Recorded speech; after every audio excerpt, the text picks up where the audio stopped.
Good evening, everyone. So nice to be back. And actually, this is a special treat tonight because we have Nathaniel Wyvern, my cohort in crime, in musical crime, behind me. We are actually together in person for once. And this is a special edition. This is, yes, Nathaniel is definitely a real person. We've been hanging out all week, spending the holidays together. This is a special edition, though, tonight. This is not our normal feedback stream, although we are going to be doing feedback. But tonight, we are actually doing a holiday gaming special.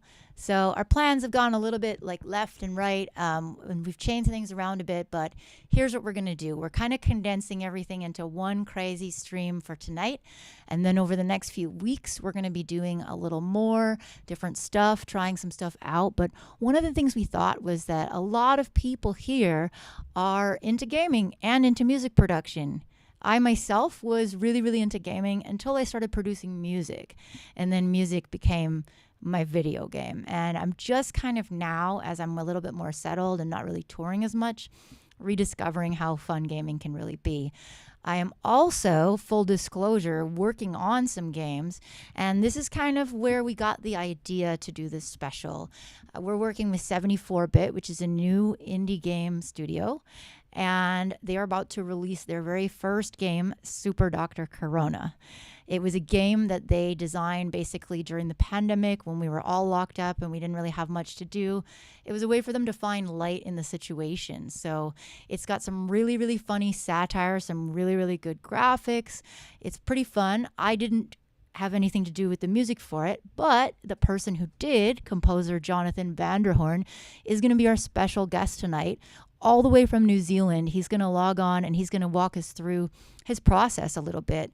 We're going to explore kind of how you deal with a brief, how he comes up with concepts, all kinds of fun stuff. And we are going to do feedback in between. So we're going to do a little bit of feedback now. He's going to come in about half an hour, I think. And then we'll do a little bit of interview and walk through and check out his setup and just nerd out a little bit.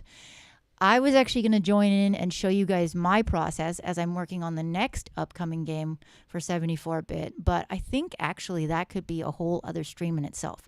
So I'm thinking that instead we'll just do more feedback tonight, and then maybe in the next couple of weeks we'll do another stream where I can geek out with my sound design and all the other stuff. Something we're also going to do today is we are going to play test this game. It is pre-release, and we are looking for people to play test it. We're thinking like over the next few weeks, we can kind of battle each other and listen to y'all's tracks. We thought that would be super fun. So tonight, since we're still kind of getting steam, and a lot of people getting steam. I didn't even mean to make that pun. Ha ha ha. And a lot of people are away for the holidays or working and stuff. Time zones are weird. I would love to do a stream and hit up all my friends on Eastern time when they're not at work, but that would be like 5 a.m. for me. And I'm a responsible adult, so I don't stay up that late anymore. So that being said, we're going to plan the play test to be on a weekend so more people can make it. And in the meantime, if anybody is interested in play testing, there is a possibility that we could actually open it up tonight and have you battle us live. But if not, you just get to watch me and Natty goof around, and we're going to show you a little bit about the game in a bit. I'm going to show you the trailer. There's also some really cool content. And I also encourage you, we actually have this fun new emotes wall, if you haven't noticed all your crazy emotes bouncing all over the place. And the cool thing is that you can use our custom Discord emotes. And if you join the 74-Bit Discord, which is super brand new, we're just trying to get it going, they have some really great art and there are some great emojis. So I will post that in a bit. We're just going to get some steam rolling. Man, I should have been a dad. I love this emoji wall. You can chat absolutely anywhere. I'm excited. I'm so stoked that you're here. I really am a big fan of your stuff, and I can't wait to learn more about composing for gaming as well. So let's let's roll in. I'm going to actually just fling a fun emoji from the 74-bit Discord. Yeah, we made some nice upgrades. Yes, we did. I'm really enjoying I say this. we each did most of the work on that one. Yeah. So yeah, this is a little virus. So again, the game is called Super Dr. Corona, and it's a whole satire on all the stupidity that happened during the pandemic. So we will get into more of the game once Jonathan. Actually, I kind of want to show people the trailer right now because it's super, super funny. So let's watch the trailer and then we will start our little bit of feedback. So let's see. Here it is. 3-match gone viral. Super Dr. Corona. Match 3 colors to destroy a virus. Use supers to destroy lots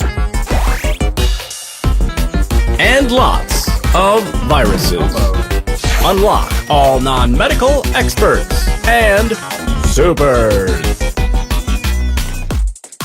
Defeat King Corona and his variants in arcade mode. Race against your opponents to get the most vaccines in Versus. Use boosters to slow your opponents down or speed you up.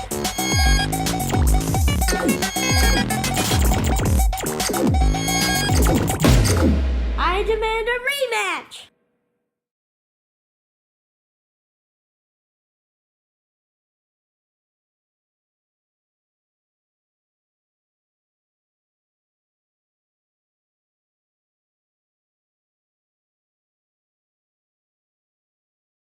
Muted.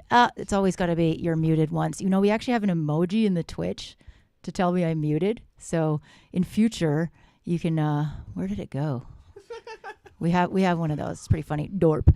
Anyways, someone in the chat said Dr. Mario, and yes, it was actually inspired by Dr. Mario. And I'm hoping that Jason from 74-bit will stop by at some point and poke a little bit around about his story. He did post it in his Discord. I'm gonna actually just post the link at the bottom. So yeah, if you join that Discord, you'll get access to some emojis, some tips and tricks. And again, if you sign up for the playtest, there's a lot of nuggets in there. But yeah, they were playing Dr. Mario during the pandemic and they just were loving it. And they thought, what if we made an updated game? That's basically the TLDR story. And I'm sure they can tell it better than me. But yeah, we're going to get into that a little bit later. Let's check out some feedback. I think Jadders is our first one today. That is correct. And is there any feedback requests? I'm sorry, Natty, I've been blathering on. Would you like to say anything? I've been monologuing. I love you, people. Send us money. Shh. Anyway, this is... Got experimental with this one. I once again combined effects... different ideas. Sorry, I'm going to have to zoom in a bit. Sorry, Natty, don't forget to keep the mic close. Yeah. Got experiment with this one. Once again, combine different ideas. Does it sound good? Is the rhythmic synth a bit too much in the drops? Also, this is the first track I made entirely with new headphones. How is the mix down? Hope you enjoy. Smiley face.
Wow.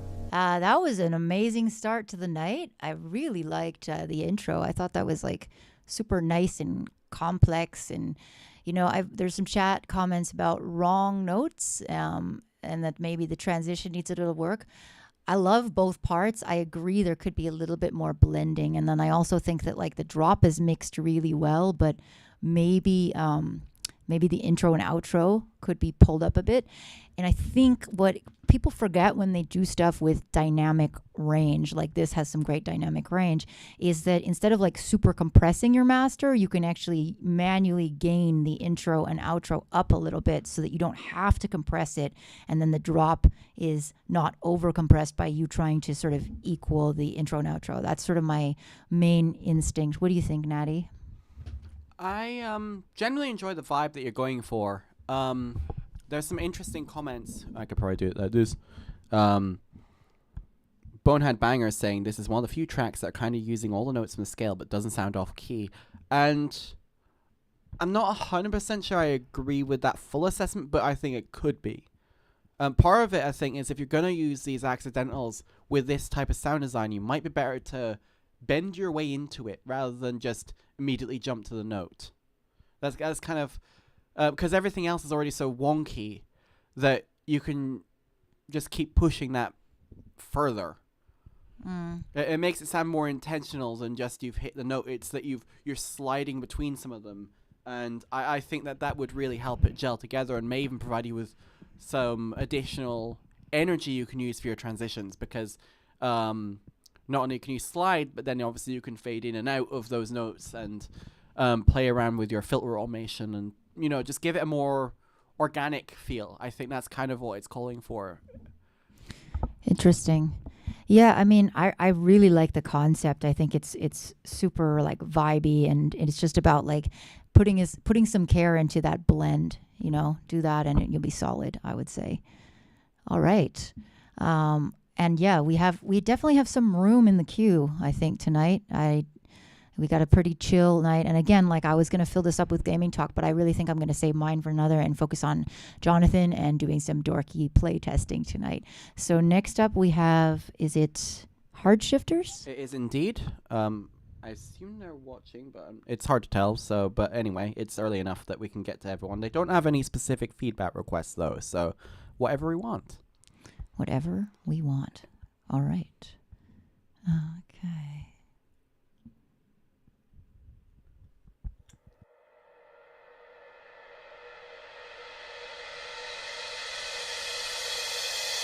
Now the ghost of you is haunting my vision, finding ways into my dreams. Now reality has been shifted, and the night has come alive. The ghost of you haunts my dreams. The shadow is not what it seems. Oh, I'm haunted. Oh, I'm haunted in the night.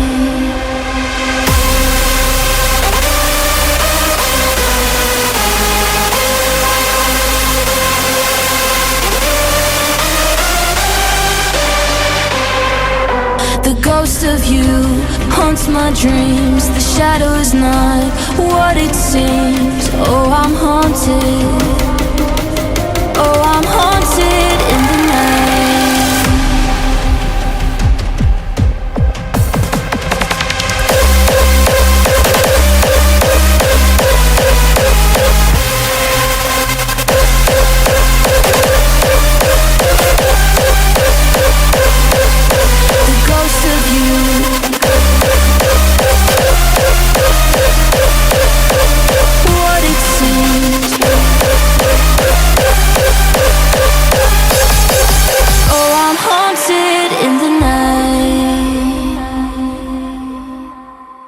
Now the ghost of you is haunting my vision, finding ways into my dreams. Now reality has been shifted, and the night has come alive. The ghost of you haunts my dreams. The shadow is not what it seems. Oh, I'm haunted. Oh, I'm haunted in the night.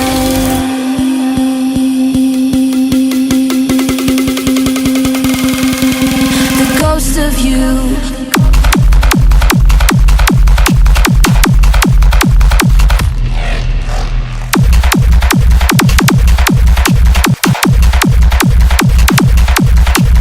What it seems.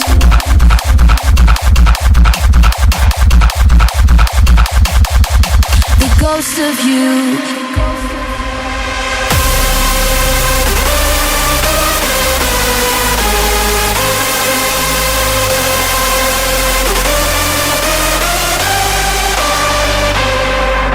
The ghost of you haunts my dreams. The shadow is not what it seems. Oh, I'm haunted. Oh, I'm haunted in the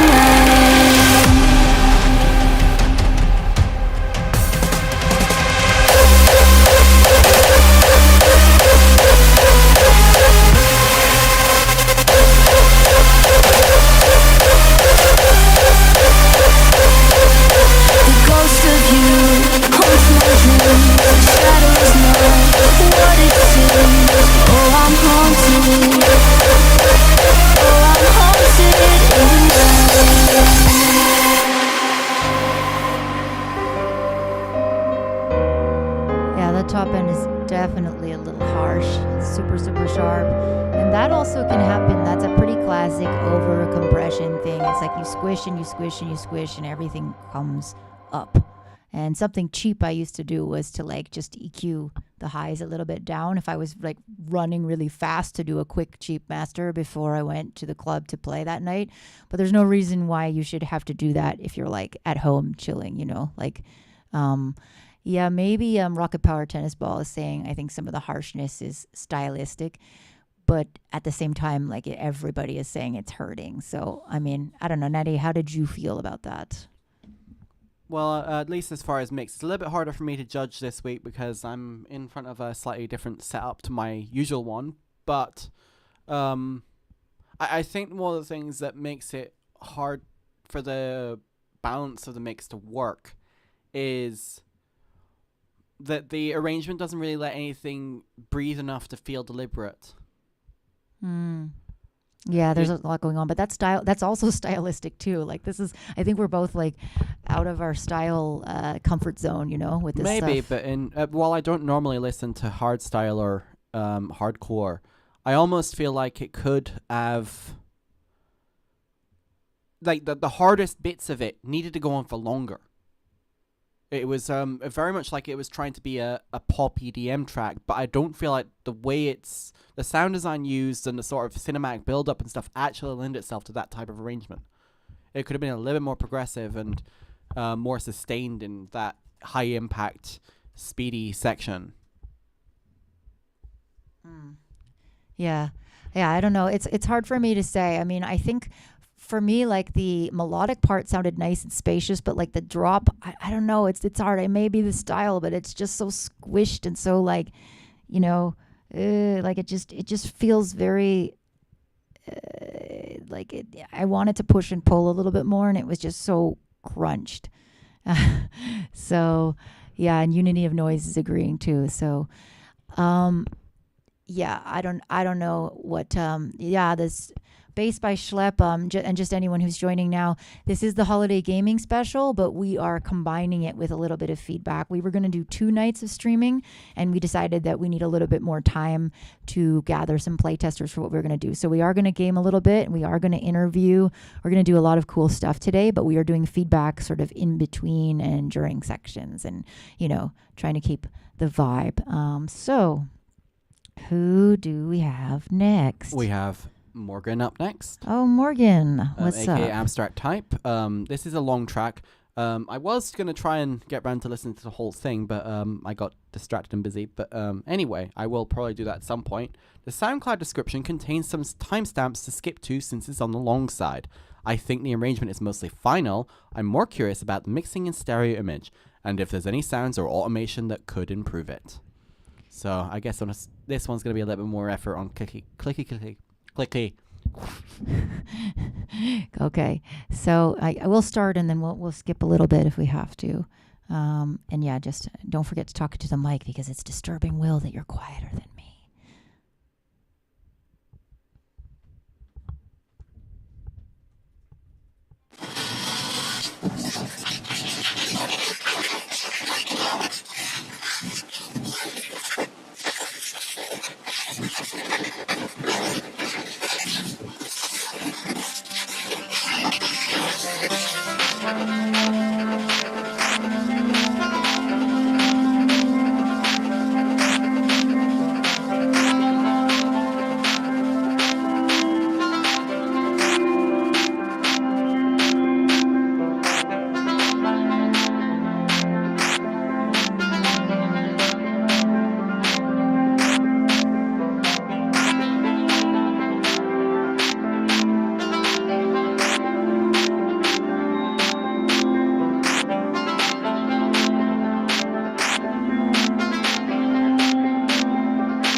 this is a lovely track, but it is a little bit long, so we'll talk a little bit over it.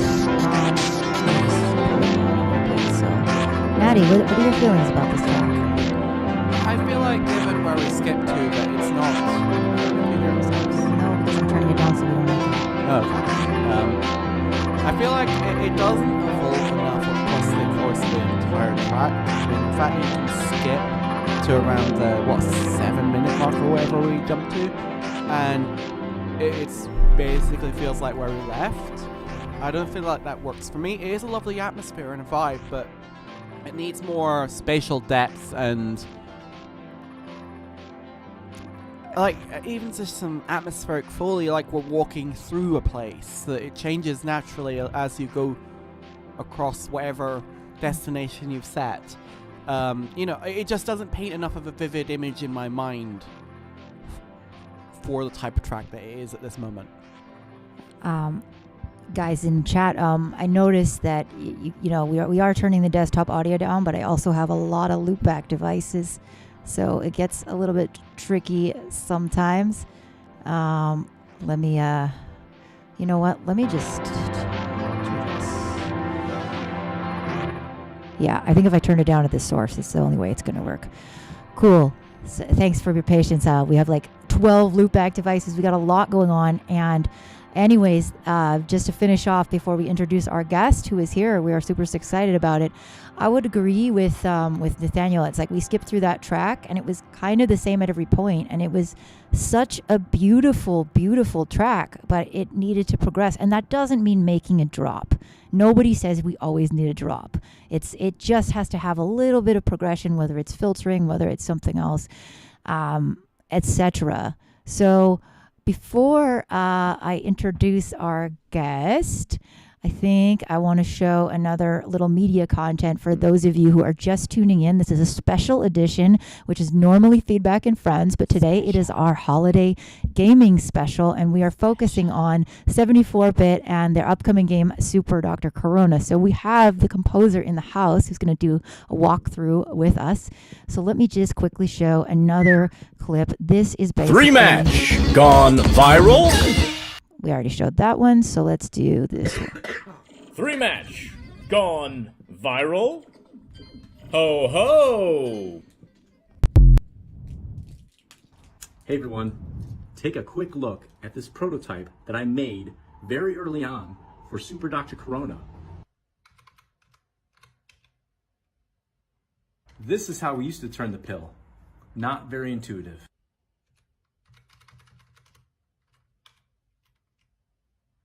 And take a look at it now. Much more intuitive and a lot more exciting.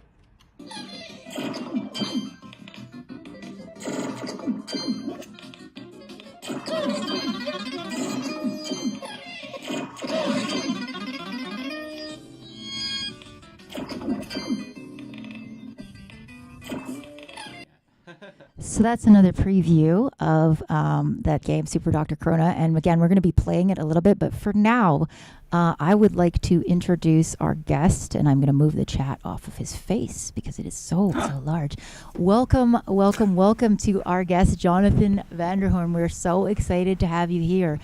Jonathan is the composer and designer for Super Dr. Corona, among other things. So I would love if you would just start by introducing yourself and a little bit about your history in music and sound, and yeah, just tell us a little bit about you. Sure. Hi. Well, first of all, welcome to me. Thank you for having me. It's really, really cool to be here. I really appreciate it. I'm looking forward to chatting music and sound and everything. So in terms of my background, I went to university for music. I have a bachelor's degree in music. I also have a diploma in film and TV post-production, so film editing, which is my day job. I teach film editing. But apart from that, I've made game soundtracks, musicals, film scores, and also just regular music that you listen to, and get paid super large amounts on Spotify to do that. So that's me. Amazing. And what got you kind of started in the music game? What made you realize that this is sort of what you wanted to do? I really love not making money.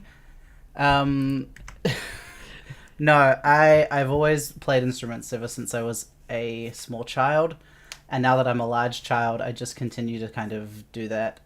I just find that it's an incredible tool for self-expression and sharing ideas and emotions that don't require any words. Amazing. And yeah, I mean, maybe Nathaniel, you had a couple of cool and interesting thoughts, maybe for our audience to start it off. Well, I'm going to start with a backgroundy question. You're based in New Zealand, right? Are they quite good at promoting people getting into music? I mean, I think it depends on the genre. New Zealand historically was kind of so small that it was easy for that music culture to sort of get dominated by artists from outside New Zealand. But especially now with like the democratization of making music, I think New Zealand's culture is sort of really starting to reassert itself. And we do have a pretty transparent process for like bands, like if you want to apply for like funding for music videos and things like that. But in terms of like solo artists in like the electronic space, I think it's really just kind of screaming into the same void that everyone's screaming into, right? Absolutely. Someone in the chat is asking, Kid is watching, what is the weirdest instrument that you've enjoyed playing? Ooh, okay. I have an automaton. I don't know where my automaton is. I think it's here. It's this one. The Kirby automaton. Oh, yes. Love they're it. Good. Anyway, in terms of like, that's pretty weird. In terms of the most unique one, actually, it's because it's literally right here. It's an 8-string ukulele, and it has the sound hole at the back. So when you play it, you can do like a filter sweep with your body. I had I don't no know if idea that's that even coming through. existed. Yeah, that's cool. It uses like fishing line as its strings, so it's got a really cool sound. There you go. Amazing. Do you And this use- guy's just gonna stay here. Whoa. Yeah, I love that. My brother, who is not into music at all, actually bought one of those because he was so taken with how weird and interesting it was. When you compose, I know that for Super Dr. Corona, it was a very specific kind of retro gaming 8-bit and stuff, and I have not had the chance to check out some of your other stuff, but usually how do you start when you get a brief like that, or any brief? You know, what is the first sort of step in your head to just getting started with your creative process? Well, I think there's two different ways to approach it. One is whether when you're in control. And so if I'm like making games with my friend as Vanderhoorn generator, because then the brief comes from me, and I know how to talk to myself. Whereas with if you're getting a brief from someone else, especially if they don't know how to talk music, like it's about finding that common ground, because when you describe music, like someone might say, "Oh, this is bubbly. I really think this is bubbly." And you'll show it to someone else and they'll be like, "I don't think this is bubbly at all. What are you talking about? This isn't bubbly. This is like really heavy." So like we have this language that we talk about music with, like adjectives and like food words and all that sort of thing. But it's about finding out whether or not one person's spicy is the same as your spicy. Or like if your reference for something is Dr. Mario, for example, like when you listen to Dr. Mario, what are you getting out of it? Because when I listen to it, I get this stuff out of it. Do our lists match up? Like, am I going to invest all this time making something and I'm chasing something that you're not actually that interested in? So that's the first thing with a brief, is I'm like, you're asking for this. That means that I'm thinking of doing this. Do those things match up? Right. Have you ever had a time where you had a really hard time sort of getting on the same page with the client? Because I know I have. I've been told X, Y, Z, and I do what I think is that, and then they're just like, "Oh, nope, we want to go country polka or something like that." Like, have you been in a situation like that at all? I think probably the closest I've come to that is like with film scoring, because often with film scoring, people will get like in their head, or because they'll have like really specific references, and you'll do something. Usually ambient. Ambient is a really good word because people that don't like listen to or make music, they'll say ambient, and I'll be like, oh, okay, so you mean like really, really minimal, no drum beat, like literally nothing, just like some washes, and they'll be like, what is this? This isn't music. And I'll be like, oh, come on, it is. Something like that. So a word like ambient or minimal, things like that, I've had trouble with. Yeah. And what are some of your favorite other projects before we kind of get into the nerd part? Like, what are some of your favorite things that you've worked on in your career? Through my own like game development with my friend, I've done a lot of projects where we've had very, very limited time to do things like game jams. So any time where I've had like an incredibly strict deadline, I find that those are the most fun. Because if I have just like months of time, I find I won't progress. I'll just like open it up, listen to my project, and do nothing, and then close it again. Whereas if I've got 48 hours to do something, I'll be like, oh god, I've actually got to work. And that's always the most fun, when you're actually just nose to the grindstone really doing it.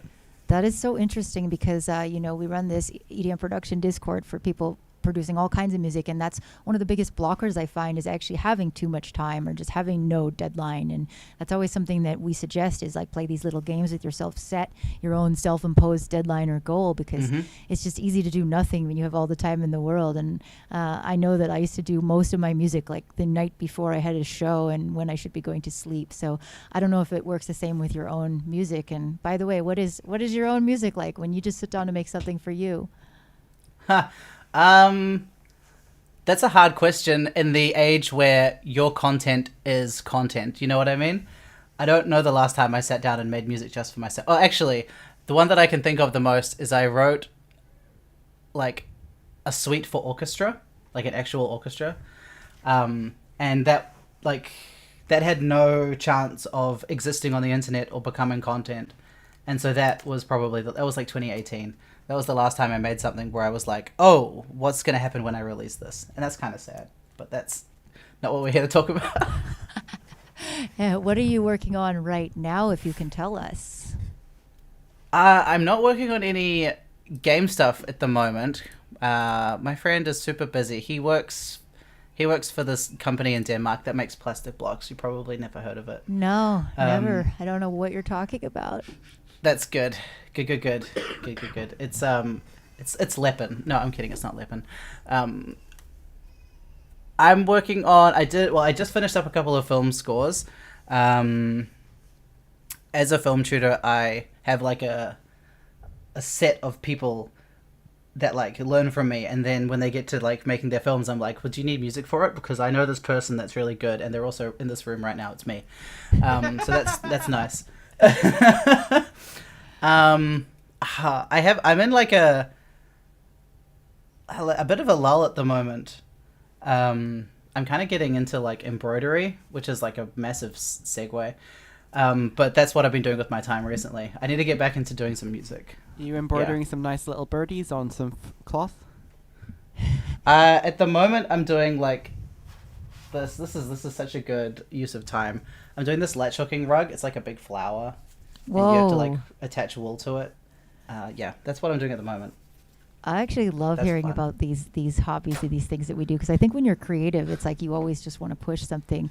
Six-Sided is asking how you reach out to filmmakers, how you get involved with different film scores. And the film industry is incredibly relationship-based, so I've had people in the past that I've like gone to school with, or friends of people who I've gone to school with, or people that I know in the industry. And it's not particularly helpful, but it is just having a name and existing and being nice to work with. That's like 99% of the battle. And then just having people aware of what you do.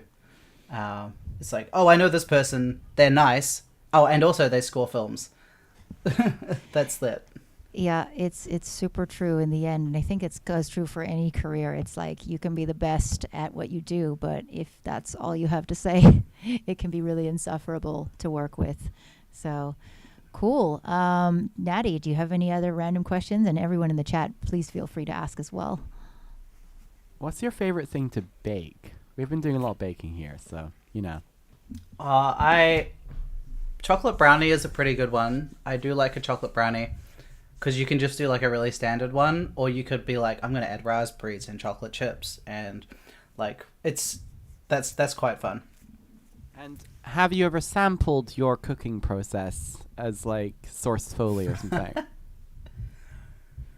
No, I I did a stream once where I got AI to generate a bunch of images based on text prompts from a chat, and one of them was about cheese.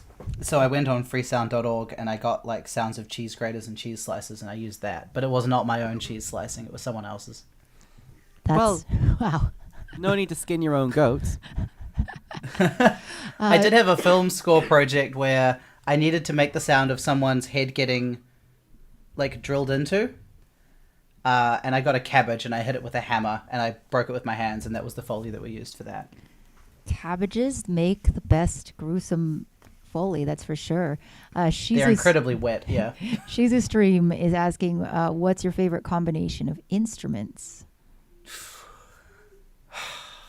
I'm a real sucker for like acoustic instruments. I think string quartets are really, really cool. It's a pretty diverse genre within classical music, which in itself is not a specifically like diverse genre, but string quartets, there's a huge amount of possibilities with them. Yeah, I really love instruments where they're not bound to like the 12-tone system, and that I don't mean like super microtonal, but like for example, the voice. You can like really, really like accurately tune chords so that they perfectly ring with like the harmonic series, as opposed to like a piano where you just can't do that. So instruments where you can actually properly tune it, like wind instruments, brass instruments, string instruments, anything that's just not bound to just like the keys. Nice. Jungle Mind State wants to know if you have a favorite game score.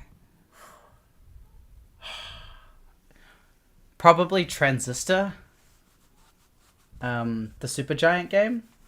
A lot of the Supergiant game music I really, really like. But Transistor, like, I think it was the combination of hitting when I was really just getting into playing and analyzing video game music, and also just being really good. And so that's just tied to my like memories of like starting video games. Yeah, Transistor is really great. Super cool. And then Will wants to know what your opinion of Jacob Collier is. It's a very specific question. That's an incredibly specific question. I honestly haven't like dived into his stuff too much. There's an arrangement of In the Bleak Midwinter that he has where he modulates. Does he modulates like a half step or something? Yeah. And that's that's a perfect example of like the voice, right, being not bound to the 12-tone system. True. That is a really like spine-chilling moment.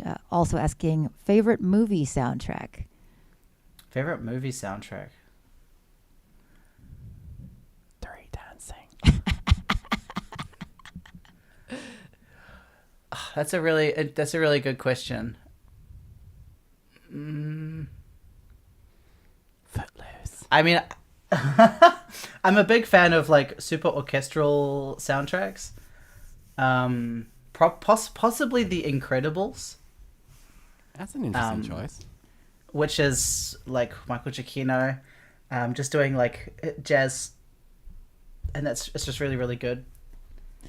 Yeah. We got a vote for Interstellar in the chat from Bonehead Bangers. Yeah. Six Sided is asking, what is the difference between film and game scoring? That's an interesting question, I think, in terms of process.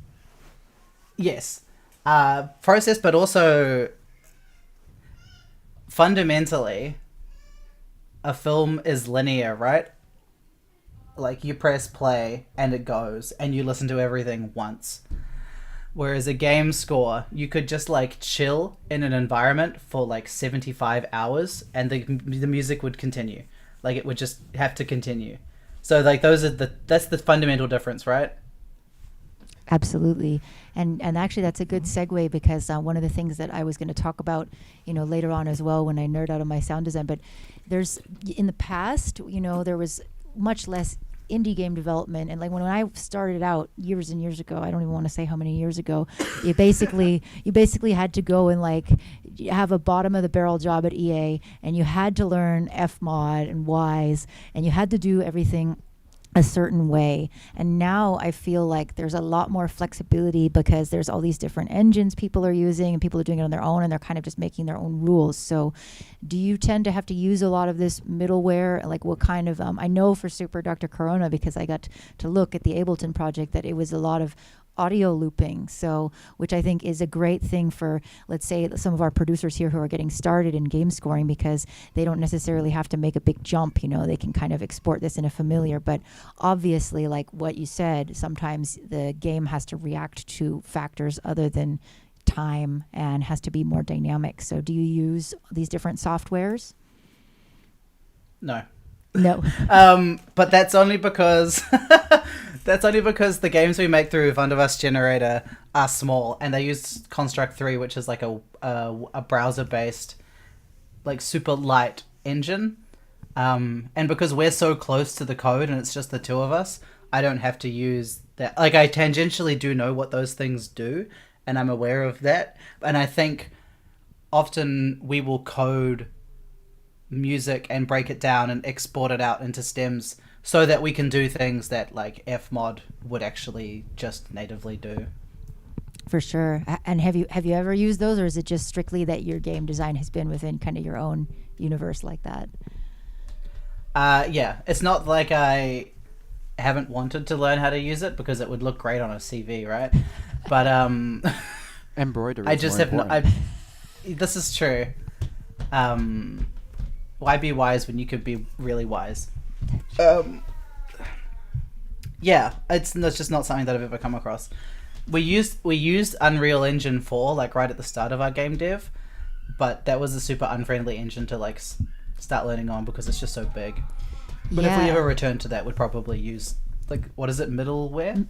Well, actually, now that's interesting that you bring up Unreal, because they've released this Meta Sounds, which is like their own node-based audio engine. And that's something, there's actually some, for those of you who are interested in game design and you do kind of want to load up on these things, I just want to mention that these two things I mentioned, Fmod and Wise, they allow you to take these free tutorial series and courses on their website. So you can actually learn on your own. And Unreal as well, they just released Meta Sounds, and they have all these free courses for that as well. So that's something I've been meaning to dive into, because when you're doing really generative, complex stuff and you kind of want sounds to evolve like that, I think you kind of have to do that. Otherwise, you're just layering a lot of audio loops. But it's pretty cool. And I mean, Samsung Orange Ringtone is asking, what is mixing like? Do you have to be aware of what frequencies to avoid to allow other sounds in the game? That's a great question.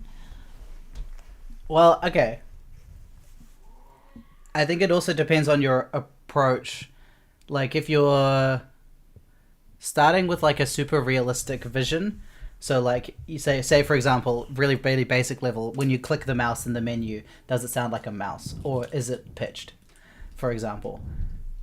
Like, because if you're going down the sort of more abstract route where everything is like musical, then you got to make sure everything is in the same key, like things like that. But also, yes, and that's the same with film scoring as well.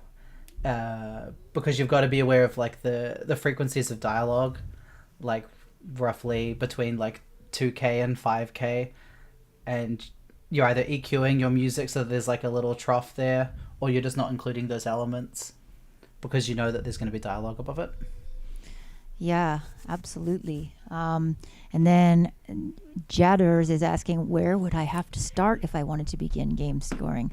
I mean, I think a lot of the things that overlap with film is also just meeting people and building relationships, for sure, right? Mm-hmm. How did you meet Nico, and how did you guys get together with this Vanderhoorn generator? I met him in, high school. So like half my life ago. Wow. And yeah, I think we were just in the same class. And we we thought about and connected with games like over games, like for example Zumbinis. That's an incredibly niche reference, but Zumbinis slaps. We played games like that and discussed making games and things like that, and then it just sort of snowballed into actually making them instead of just talking about them. Amazing. Yeah, I think it's such a hard question because it's like, especially now. I mean, the reason I wanted to kind of do this is because I feel like it's a way more open opportunity than it's ever been, because it's not just the AAA studios anymore. It is people being able to take things into their own hands and making their own games. So I think maybe, yeah, like teaming up with a friend who is a coder is a good look. And speaking of that too, I noticed you were using Ableton. Is that your main DAW? Because we are definitely plugin and DAW geeks. So just would love to know, like, how, if you always use Ableton, if you use other things, what are some of your favorite plugins and things like that? So yeah, Ableton is my primary DAW. What have I used in the past? Audacity doesn't count as a DAW. Hey, I've used Audacity a lot. On MIDI now. Some people would argue That's in our fair. channel. That's fair. But I primarily, like, before the last, I guess, like 6 or 7 years before I started video game scoring, like, primarily I was working with sheet music, and, like, my output wasn't, like, exporting a WAV file. It was, like, a PDF. So I used to use, like, a lot of, like, Sibelius and things like that, which aren't technically DAWs. So, like, Ableton is sort of, like, where my experience kind of begins and ends. Nice. And do you use, like, external plugins, or do you mostly use stock stuff, or? I'm a huge believer in stock, because when my ideas get good enough to require dropping money on something, then I'll drop money on something. But until then, I'm still learning. So I'm just gonna, for me, if the idea is crap, then it doesn't matter like how many Valhalla plugins you throw at it. It's still gonna be crap. So I'm just gonna like get really secure in my own process first, and then start doing plugins. Which I don't know. That's kind of a weird view, but.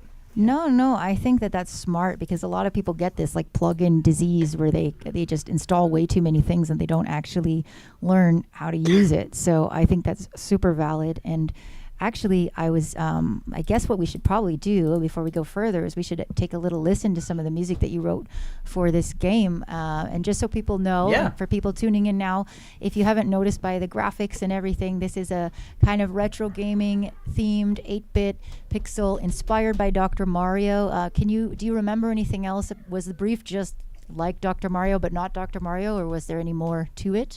I think so. Actually, I will tack on to the end of the plugin thing, because I just opened Ableton and I opened my plugins folder. I do have some plugins. Yeah. I have Labs, which is the choir. That's like a choir thingy. It's a free choir thing. I have BBC Symphony Orchestra, which is another free plugin. And I also have like a plugin for an upright piano. Those are my 3 plugins. Well, and yeah, those are instruments, and those are more libraries and things like that. And we also love free plugins here. That we're big fans of that. We love equal access to all. So yeah, let's take a listen real quick to I've got 2 pieces here. I've got the main theme for Super Dr. Corona, and then I have the main menu music. And again, for those of you just tuning in, we're doing this special with Jonathan Vanderhoorn, composer for Super Dr. Corona. Poor Nathaniel is getting a little sick. I think Denmark is not agreeing with him. So I'm going to mute this and let you cough a little bit, Natty, and we're going to listen to this lovely music. If I can just... Too many windows.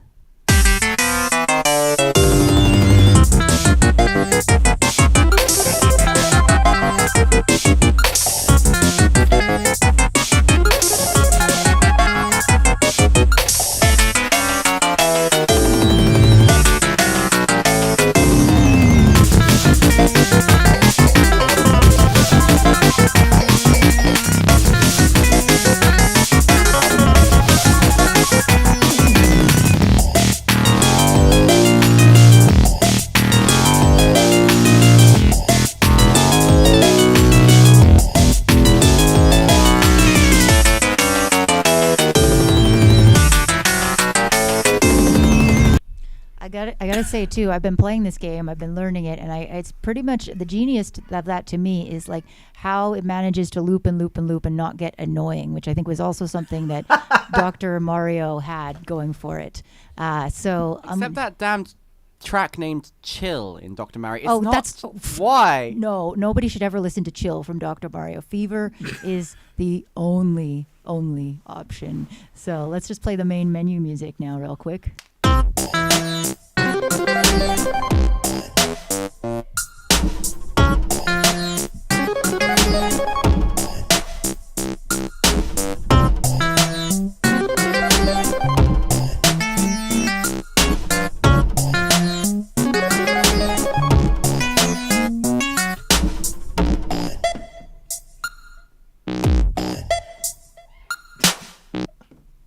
I guess I should also ask, like, how much time was that process? How much was the music writing process taking, and like how did it go back and forth between you and Jason and all the people working on the game? If I crack open my project files, I'll be able to tell you. Yeah, maybe we can share your screen and everything. Yes. That would be great. Yeah. Yeah, let me do that now. And people are loving it. So great. Thanks, everybody, for tuning in. We love it. We want to do more stuff like this. And again, we're going to open up a play test. So I'm going to like put information about that on the screen. But if you sign up, we can play live. We can battle. You can get pre-release of this game on Steam. And so let's check out your screen. All right. So first of all, I'm just going to dox myself, as everyone should do when they screen share, right? So this is in my actual work folder. Anyway, Dr. Corona, if I'm looking at the Ableton projects. Oh, actually, I'm gonna look at the exports because that's gonna. Oh god, that's way worse than I thought. Anyway, so like for example, these here, those were my sketches that I sent back and forth. Oh god, there we go. These ones that I'm highlighting here. These are the main theme sketches. So there's like sketch 1, 1A, 1B. We go all the way up to 1C where it starts to loop. And then we're like, let's go in a different direction. Sketch 2, sketch 2A, 2A, 2B. Yeah, so there was a whole bunch of sending back and forth with some little notes on essentially just vibes, right? So, I mean, I don't know. I could technically play some of these. Misinformation, are you in the chat? Let me know if Yes. I'm going to violate a lot of NDAs by playing this. No, I think we want you to play stuff. Okay, perfect. So I'm going to go open Audacity so we can just look at how the waveforms change. If I look at sketch 1, come into Ableton. Okay, so there's some differences in terms of length, but like they start off sounding like. Let me see if you can hear this.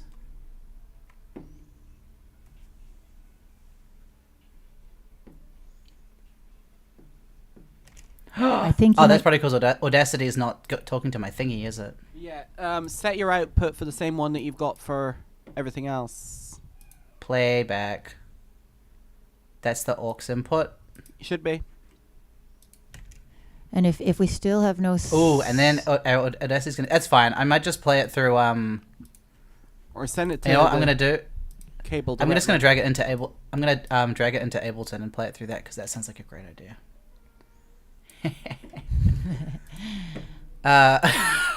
Okay, can you hear this? No, I think that you need to. Did you in Video Ninja? Did you command click and select both? I did. Let's see. Aww. Hang on. Is my output still outputting to the output? We had this working yesterday, guys. I swear. We did. Of course we did. That's always the fun part of live broadcast, but I love it. It's why it's fun. Live streaming. Try restarting the voice meter, like the actual thingy. Okay. Yeah. Goodbye, banana. Goodbye, banana. Oh yeah, you can right click on it and do the thing. I just learned that yesterday, but that's fine. Nice. It's coming back. All right. Is that coming through? No. I hear like a weird phalangey thing. Oh, that's not. We don't want any phalanges. Phalange. What am I doing? What am I doing with my life? Try going into the advanced settings inside the ACO driver console. Should my computer be going to my Focusrite or should it be going to the thingy? Into voice meter. You should if everything goes to voice meter and then back out into the headphones and us. I hear like two copies of something. Very weird. Yeah. Oh, that's funky. What is going on? We did have this working yesterday. We did have this working yesterday. Let's see. That's going to Orcs. Well, we can have a Where am I mini advanced? workshop in streaming live audio. So This is perfect. this is Natty's domain because I'm a Mac gal, but voice meter apparently is. Nathaniel, what do you want to see? What will help you? Well, it should be obviously A1 is your focus, right? Because you need to be able to hear everything. Correct. A2 should be your VB cable, Yeah, it is. It's MME cable input. and then you need to match that on the inputs on the aux and the middle section. Oh, sorry. That's alright. Stop. I'm gonna grab some more water as well in a sec, but. Oh, yeah. Natty.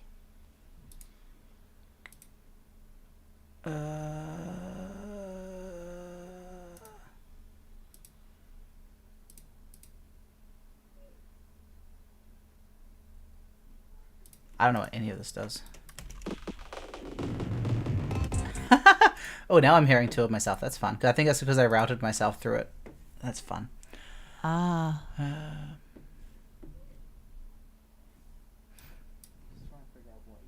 Now, what's different from yesterday? Oh, thank you for appreciating my voice. I appreciate that. Thank you, people in the chat. One of the tips I have for people streaming and doing this stuff, it's always like, where does it go in? Where does it come out? And follow it through like a flow chart. Just go A, B, C, D. We're using some complicated audio routing, which is always the fun part. I do hear it now. I just hear like two copies of it. Oh, okay. Why are you here too? I wonder if I'm looping in some way? Are you, what's your audio input into Ableton? Because it might be that you're, turn the aux input thingy off inside of Ableton, because it might be monitoring yourself accidentally. Oh, everything is off? Is it not? It's very weird. This has never happened before. Let me try. I wonder if I can send this. How do we send just that? Well, what's different from yesterday? That's a fun game to play. Maybe. It's going through there. I'm just checking that my sample rate is the same. I've had problems in the past with sample rate. Come back to me.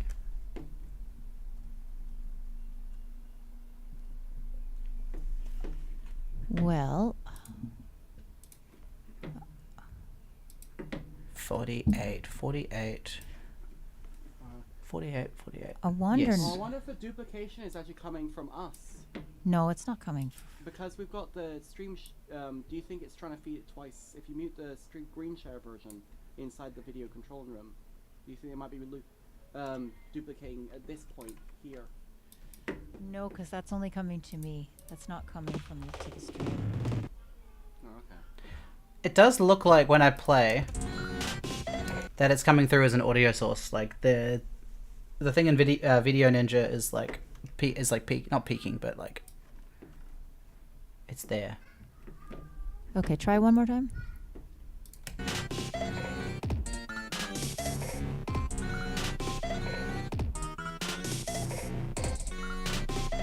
It looks like it's coming through.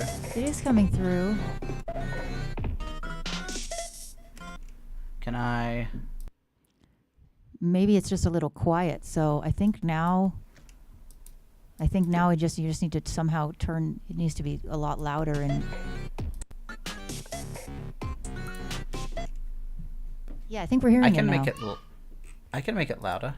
All right, sweet. We have progress. Let's do this. Oh my god! Ah. I had the master fader on Ableton down to -24. That'll do it. Let's see. Can you hear this now? Much better. All right, let's go. Perfect. Okay. Anyway, so before I was so rudely interrupted by my own ineptitude, these are the first sketches that I sent. So this was me listening to Dr. Mario and essentially being like, okay, I'm going to do that. So this is not obviously the main loop that we just heard, but I guess it's adjacent in some ways. So if I just play a little bit of it through here.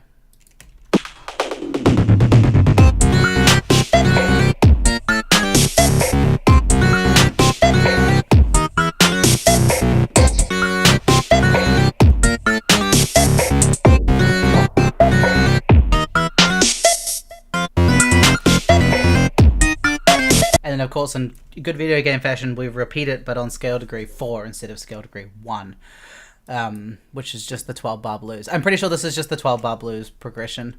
I think it wasn't upbeat enough. So if I like go through the different sketches, we'll see sort of how that changed. Oh, that just sounds more deep fried.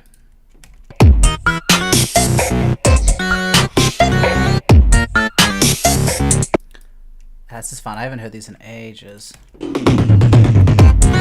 are just becoming progressively more and more deep fried, I think, is what's going on here. Because I think what this is, again, like that mismatch, right? Like we were trying to raise the intensity, or like it was trying to be more hard hitting, but what we actually needed to do was create something that was faster.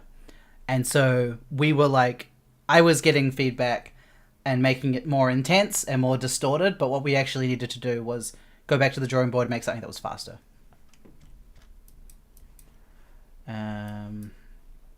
Anyway, I think we ended up with this.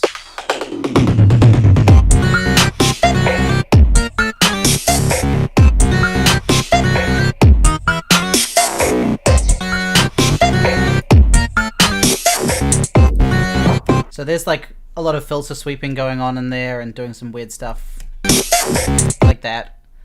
This is very Junkbot as well.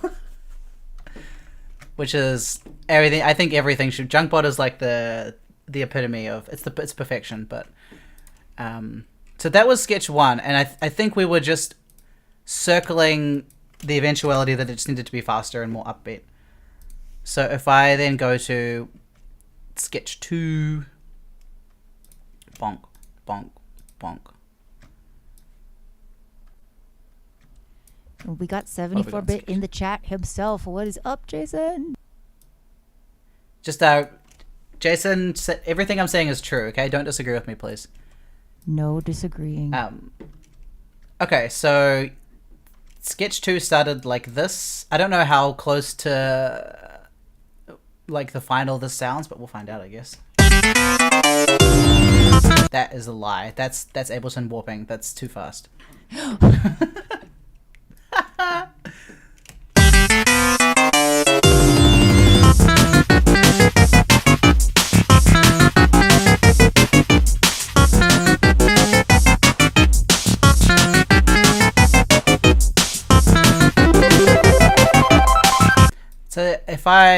So if I go like A and B, these as like solo things.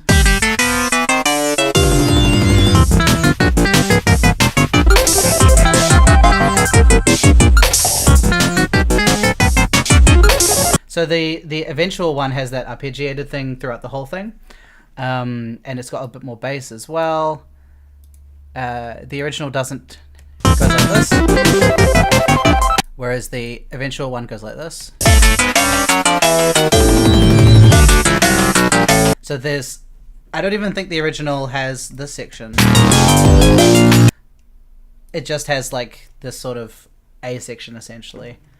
But that was much closer to the vibe that we were looking for, so we went with that. It's just faster. It's bouncier. Yeah. Amazing. Can we peek in the project file a little bit and We kind of absolutely break can. So down? we are. This is an example of best practice, which is to put your entire soundtrack into a single Ableton project. This is a bad idea. Don't do this, children. Okay, let's have a little look. What have we got here? Okay. So let me just play this one down. I don't think this is what we ended up with.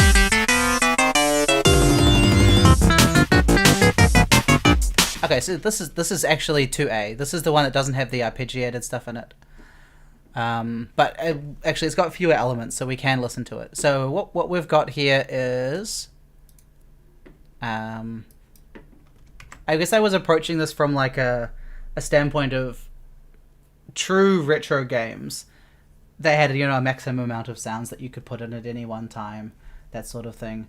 So in this, I've got my melody, my bass, and my drums. And then I also allow myself a second bass sound, which is this, which you wouldn't be able to do back in the day. And then this arpeggiator, which you might be able to do some of it if you like arranged it in such a way that the melody and the arpeggio didn't play at the same time.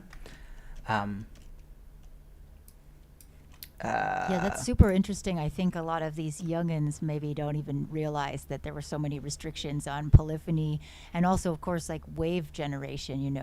Just things like what is it, like fake? Is it fake triangles, where they just didn't have enough resolution, so they're actually little steps and things like that. Yeah. And in terms of how I'm sort of aping that, if we start with the bass line.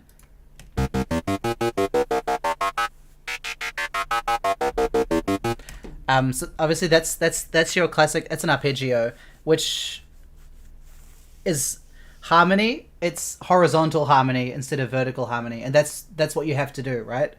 Like, and that's, if you look at video game music from back then, it's all arpeggios, because that was, you had to imply your harmony, you had to imply your polyphony instead of actually doing the polyphony. So that's abdominal bass in Ableton, stock, of course. And then I think there's just a filter sweep on that. Let's have a look. Yeah, there's just a filter sweep doing.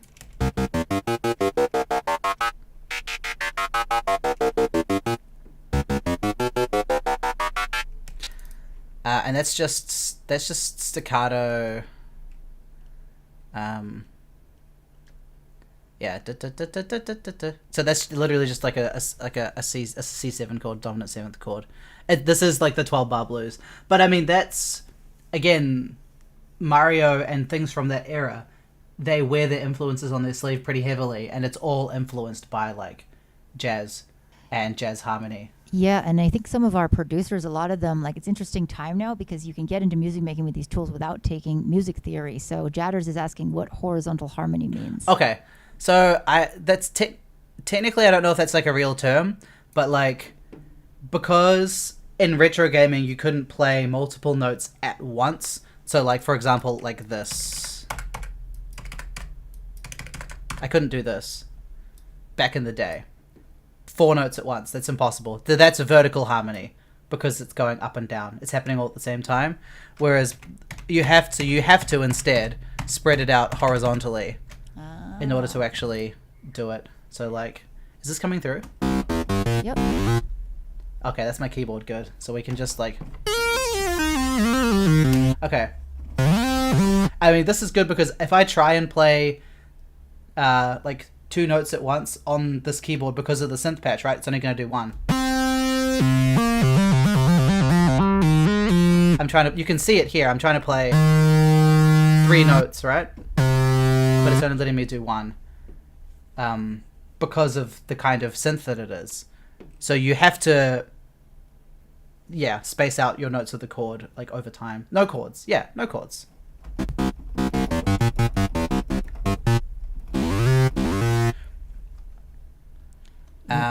And then I think this just approaches the chord. So this here, the C sharp. This is just me.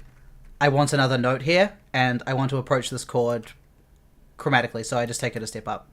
That's literally all that is. There's no like harmonic reason for that. It just sounds good.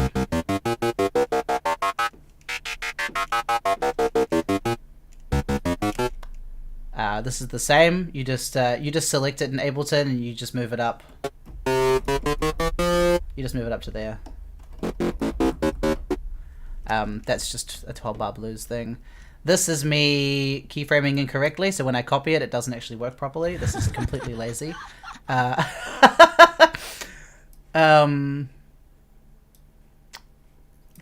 the main A section. What else have we got in here? Oh yes, I saw someone. You could just play fast ups instead of chords to achieve similar results. Oh, absolutely. Yeah. Right at the start here, the opening call.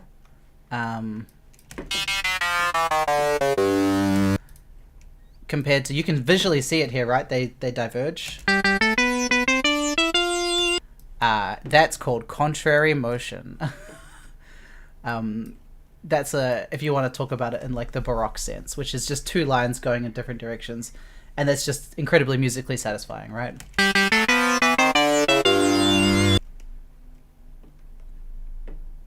Very The only way to do chords would have it on a separate track, since the number of tracks were limited. It would be a lot harder. Yes. Or you'd have to sacrifice something else in order to get the chords. This six-sided, do you mean this opening call? Was it inspired by anything? I guess in some ways it's like a fanfare. A lot of retro tracks do this sort of thing where they'll have like a little head, like a call at the start. Yeah, the decision of using contrasting motion, that's a really interesting thing, and like why you choose like the 12-bar blues, particularly why you choose the contrasting motion. This is super interesting to me too.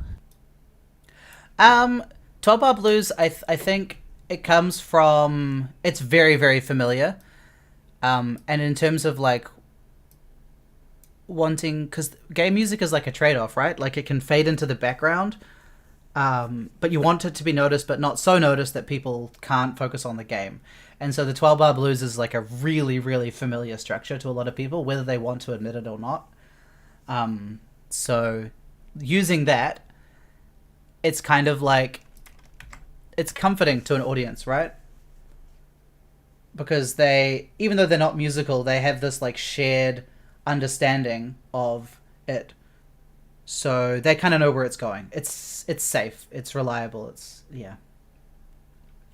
There's Jason. Everybody, it's Jason and his. By the way, these emojis that are flying, these are all like amazing artwork from the game. We got to add one of Jonathan because he's in the game too. And that's another fun fact is everybody who worked on the game is somehow folded into being a character. So I believe, and two characters actually, right? So you're a work from home Jonathan, and then you're also like the hypochondriac, right? With the mask. Amazing. Is this a confession of sorts with these characters for you, how you live your life? Well, at the time it was like mid-pandemic, so I had no choice but to work from home. But the hypochondriac, is that saying something? No. Six-sided says the 1 2 3 4 1 2 3 1 2 rhythm is pretty cool. Thank you. I'm gonna pretend that I did that intentionally. Let's break it down and see what I did there. Okay, so this is, if I highlight these, I can't do that. Okay, fine. Shit. This is a scale. And the G, the B, the D, and the F, that's just a dominant seventh chord. And it just so happens that all I'm doing is connecting them, right? G, A, B, B, C, D, E, F. And it just so happens that technically this is 3, 3, and 1.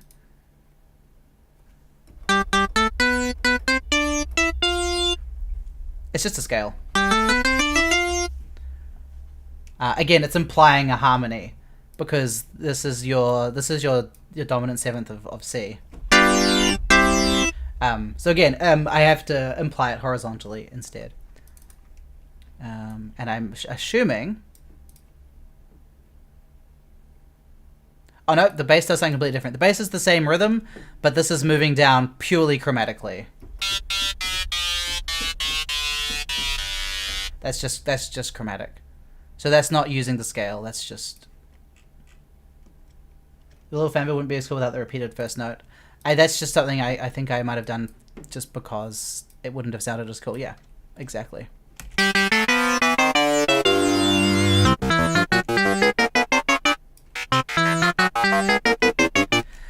Okay. What was I doing when I conceived of this melody? Let's have a look. I don't remember. It's very chromatic, by which I mean it's like full of little half steps.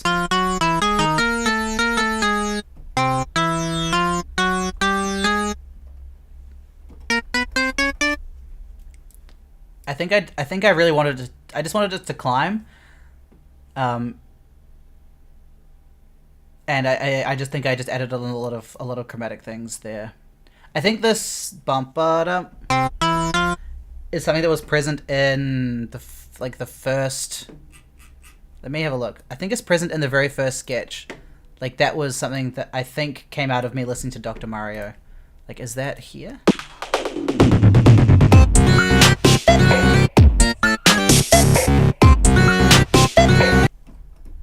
Kind of. That's there, yeah.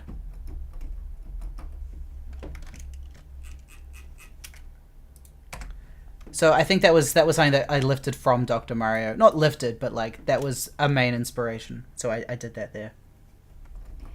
There was an interesting question now that Jason is sort of in the chat. I don't know if he's still watching, but somebody was like, can Nintendo sue you for making a game like this? I don't think so, because I think there's tons of match 3 and puzzle games like that. I don't think a lot of match 3s, yeah. You can't copyright the mechanic as long as you're not stealing the characters.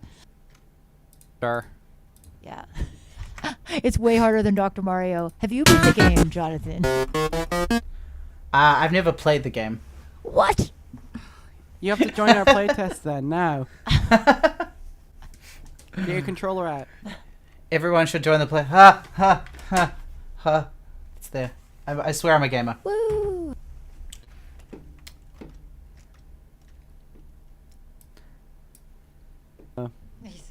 Yeah. Yep.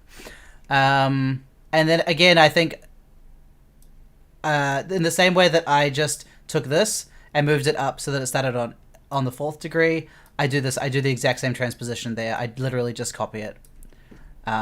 It's very, very simple there. And then in terms of the turnaround at the end, this is...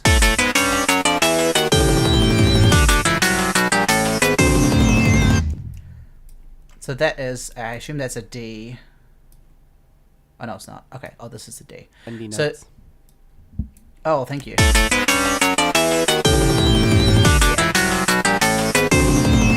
Yeah. So that's, what's the word? It's like a chain of dominant 7th chords, which is just like a 5 of a 5 of a 5 of a 5. So like that opening chord, the G7, like that points you to C in a really big way. And you could stack that. So the chord that would have the same function for G is D. So you could go like this. No, that's not it at all. That's not it. It's this.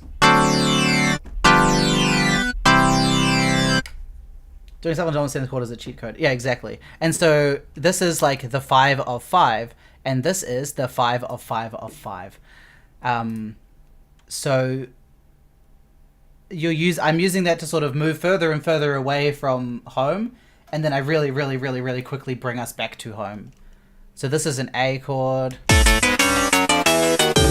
And then we go to the D, and then the G, and then the C. So I'm just like, it's just like stacking a chain of dominance in order for it to loop really, really nicely. Very, very cool, because, you know, there's a lot of discussion all the time about fancy sounds, and I think it's always a balance. If you have really clever compositional strategies, you don't need much. You don't really need complicated stuff, and which is controversial for me to say because I'm such a sound designer, but I really noticed that when I was snooping inside your project was, just that there wasn't a lot of layers, but there was just a lot of harmonic progressions going on that were really keeping the interest. Yeah. So if I play through this ending, you'll see these first two point back to the last two point back to the first one in a very like harmonically satisfying way.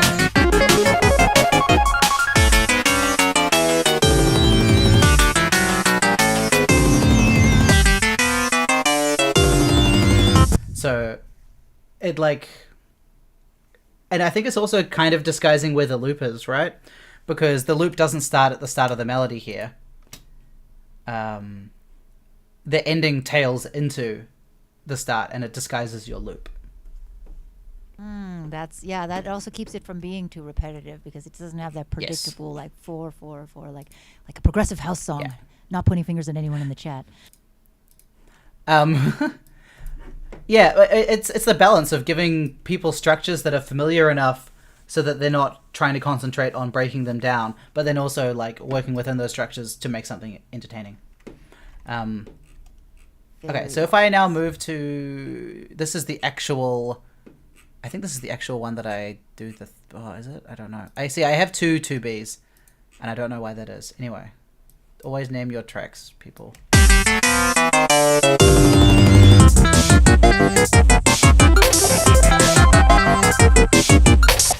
Okay, this is just... Again, this is another arpeggio.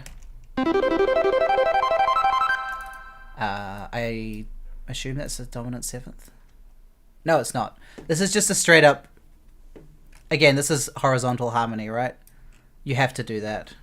I don't even know if I can play that. No, I can't. Oh, you know what? There's even an arpeggiator on this track. And I'm not using it. Whoa. I don't know why I'm not using it. I decided to write this out by hand. I don't know why. I don't know why I did that. Don't do that. That's silly. But yeah, there's an arpeggiator. There's an arpeggiator on there. That's all C major? Yeah, this is just all C major. Because if you look at... that's my chord. And then what you do is... It's called an inversion, if you want to use music theory. So then these three notes stay the same. But you like move the top note up one. So like... the arpeggiator is breaking it.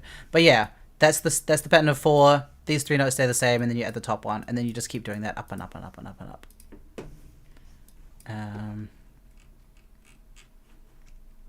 What else is going on in this? I think the bass gets like the bass is slightly filthier than it was. The filter sweep is still there though. What am I doing to this thing? Nothing here. That's good.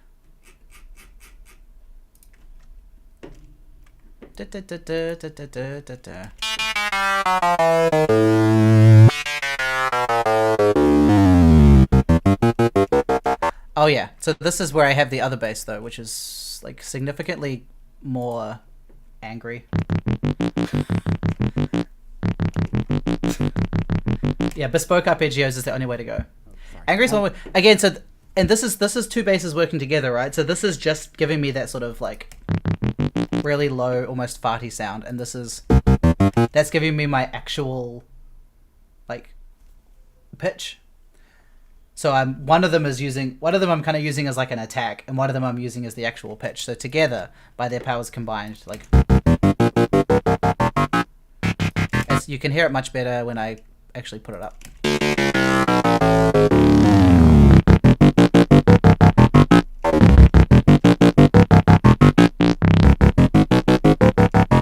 So yeah, this is just by itself.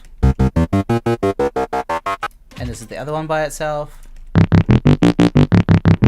And then you have to I combine them together.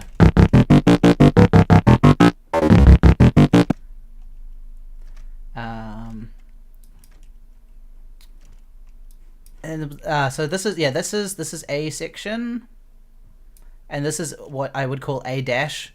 You do A again, but you make some changes, and the changes that I add there are just some like little like pickups and like weird filter things. Because people are already familiar with that as a musical structure, right? They're like, oh, I've heard the A section, so now when it comes back, it can be different. Very cool. It's all right.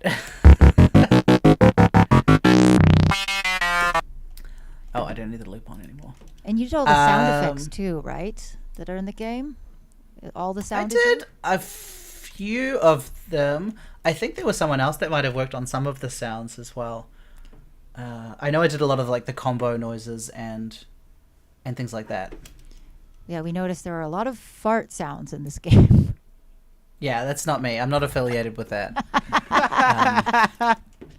I'm a serious musician. That's just fun. I really like that. I'm addicted to making noises like this. Yeah, that's great. What is that? With the sweep. So that's a filter sweep going down, also while the pitches go down. That's really, really fun.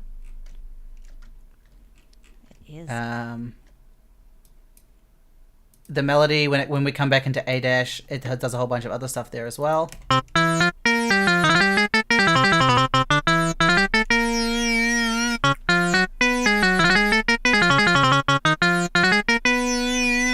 That's just honestly, that's just me opening like the MIDI like this and just putting in a bunch of random stuff. There's no like rhyme or reason to that. That was just purely for fun. That's just nonsense. And that's an important part of any compositional process. It's just nonsense. But it's super fun. I mean, it definitely fits the pace of the game. Bonehead Bangers is asking how much resonance you have on the wavetable filter. For the bass, let's have a look. No, this one.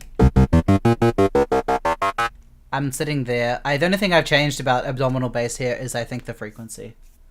So that's sitting at 22% on this one, 75% on that one, I think. I don't know a lot. So I'm not going to pretend to like be an expert on that. But yeah. Maybe that's too resonant. I don't know. I'm avoiding the B section for now. We're just going to talk about the A section. Let's look at drums. What did I do with the drums?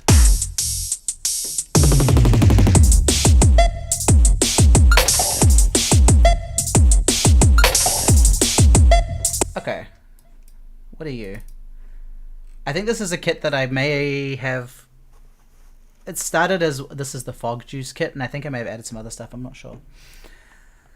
I'm doing some stuff that I think everyone should do, which is like pitch shifting your toms. Where is that? This thing here, which is great. Instead of having like 15 different tom samples, you just pitch shift one. These are yes.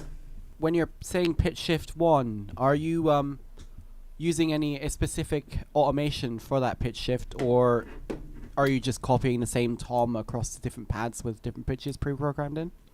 No, so this is it's one. Which one is it? This one.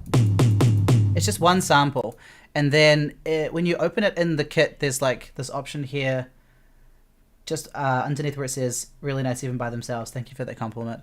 There's a transpose slider, and I'm just using the transpose automation right there to do that. Makes sense. Yeah. And then the drums, this is the same rhythm, I think, as the fanfare. Yeah. It's the same rhythm as the fanfare. What else is going on here? What did I do? Oh, God. Oh yeah, so this is just like a normal beat in my opinion, and then there's just some like arrhythmic noise at the end. Like that's completely off grid, I think. I think that's off grid. Yeah, this is yeah, no, that doesn't line up with the 16th note at all. So this is technically this is off. These are on grid. That's off grid, that's off grid, and that's off grid as well. Which just means it's not lined up with the beat. But because I repeat it the same way every time, it becomes part of the structure. Did I do drums first or last or in the middle? Last. I think I did the drums last for this one. I'm pretty sure I did the bass first, like the I think I did that first. What other garbage is in here hiding? Oh yeah, so you can see I did a lot of tom transposition. I transposed it by like 3 octaves. I don't know how that sounds. Let's have a look.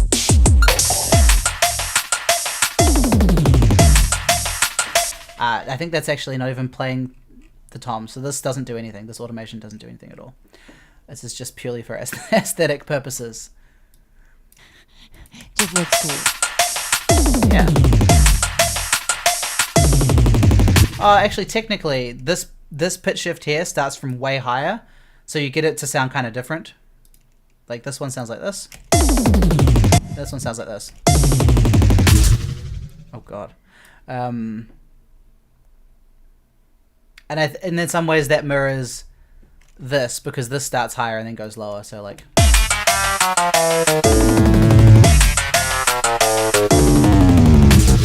so there's like one is going down, and then when it goes down lower, the toms pitch shift even lower. You love having unused automations? They don't stress out your computer at all. Everyone should try it.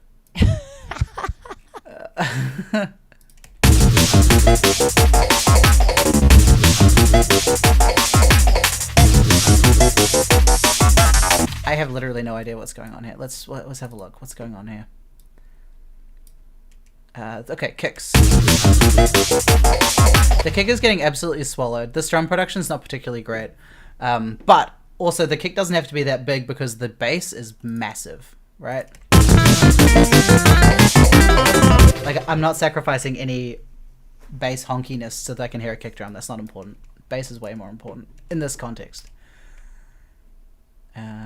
What else is going on? So the kick is just going bomb, bomb, bomb. I got my snares on the 3. I got some clapping. I don't know what's going on. Oh, this is fun. So there's a hi-hat pattern here. This hi-hat pattern is 7 16th notes. So when I copy and paste it, it's gonna jump a 16th note forward every single time. So like here it starts on beat 1. Here it starts the 16th before beat 1. Here it starts 2 16ths before beat 1. So it gets like delayed and delayed and delayed, and so it can sound quite dynamic like that. Like if I solo just the kick, the clap, the snare, and the hi-hat. Oh, I can do both all at once. Good. I don't know if you're gonna hear it moving forwards, but it just gives it variation. Nope, I don't want that. I just want the drums. Thank you.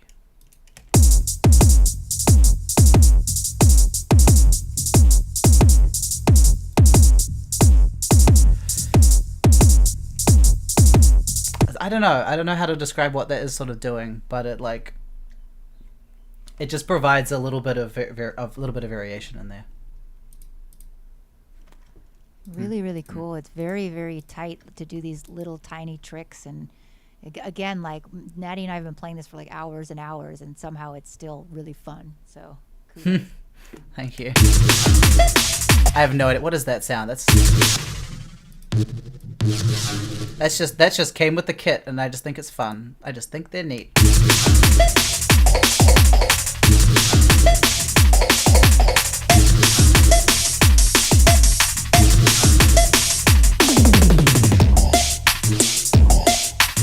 Okay, and that brings us kicking and screaming into the B section, which I actually don't like anymore, but we won't say that. It's fine. Okay, but how do you build a B section, right? You have an A section, you're really happy with it. What do you do to make a B section? So essentially, I just wanted to invert a lot of the elements that I had. So you can see, here's the A section, and here's the B section. Like, visually, right, way less information. Everything is slower. That was sort of my guiding philosophy. Like, this is so cluttered, the A section's so cluttered. I knew that the B section had to not be cluttered in order so that we could go between them and it wouldn't get exhausting. You'll find that a lot with game music. Like, if you're listening to certain sections of it, there'll be like an A section and a B section, and the melodies will either, one will be fast and one will be slow, or they'll just do opposite things to keep that engagement going.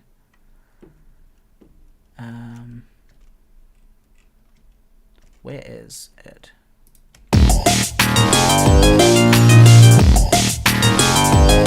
So this is tangentially sounding like the fanfare at the start.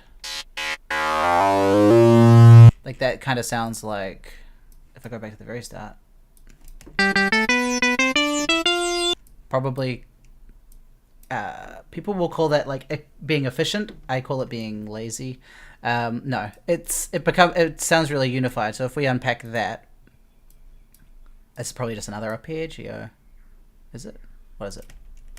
What is going on here? Oh no, that's just a scale. So that is the same technique that I'm using in the fanfare. That's scale degree 1, that's scale degree 3, that's scale degree 5. Again, I'm going up the arpeggio, implying my harmony, and I'm just filling in the gaps in between. So it's the same technique, and it means that it sounds quite unified.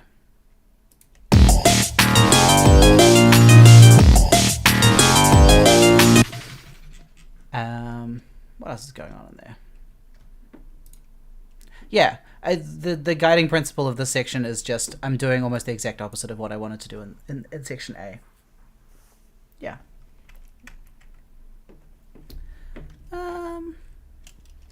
Super fascinating. This is like, this is a very new kind of vibe for us to go into. But again, it's like a lot of people, I think, overcomplicate, and they spend so much time looking for, this sound and that sound, and they don't really think about just little melodic progressions in theory like this. Yeah, I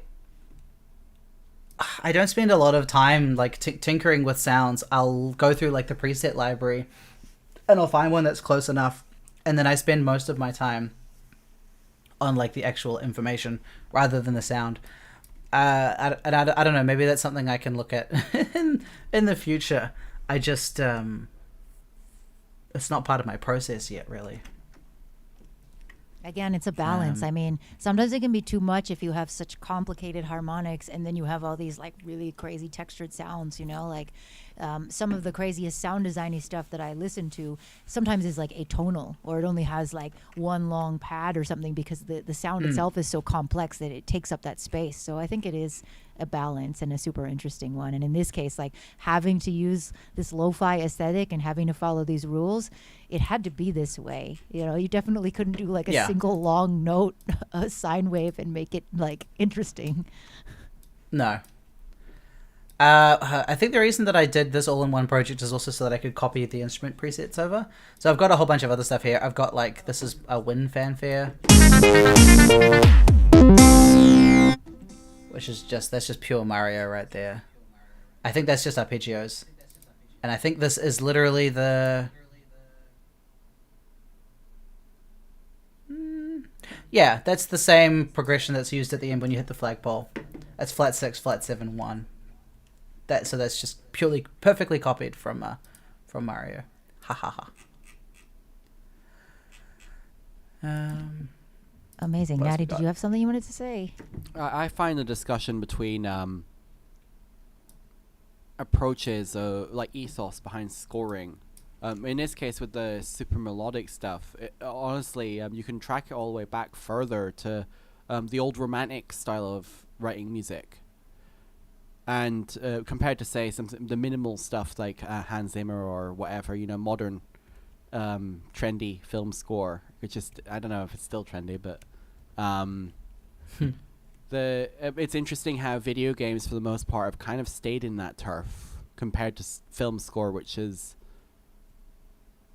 forming more variants, I suppose, subgenres. Yeah, there's like, I find a lot of game scoring, especially orchestral game scoring, still is very maximalist. And I wonder if it's to do with the difference in like production workflows between games and films. I think big games have a much longer development cycle than like the music part of filmmaking. Yeah. I mean, I'm not going to pretend to know like the secrets of the industry, but I think there's a lot of delegation of like orchestrating and splitting out of responsibilities in the film industry, like a lot of it, compared to, I think, video games, which can sometimes be smaller teams, and so you have that time and care, so things can sometimes become more maximalist. Very This is the main menu. What does this sound like? Okay, so that's... Oh, I am using the actual harpsichord thing here. So this is the same arpeggio that I'm using in the main theme. This is just slower. Well, actually, is it? It's happening at exactly the same time. This might be perfectly twice as slow. So you could actually overlay these at the same time. We're going to do that right now.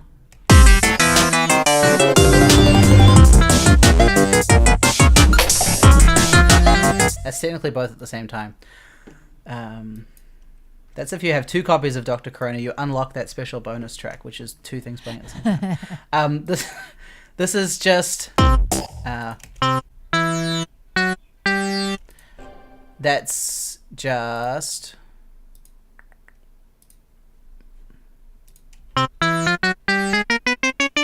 It's bum bum bum bum.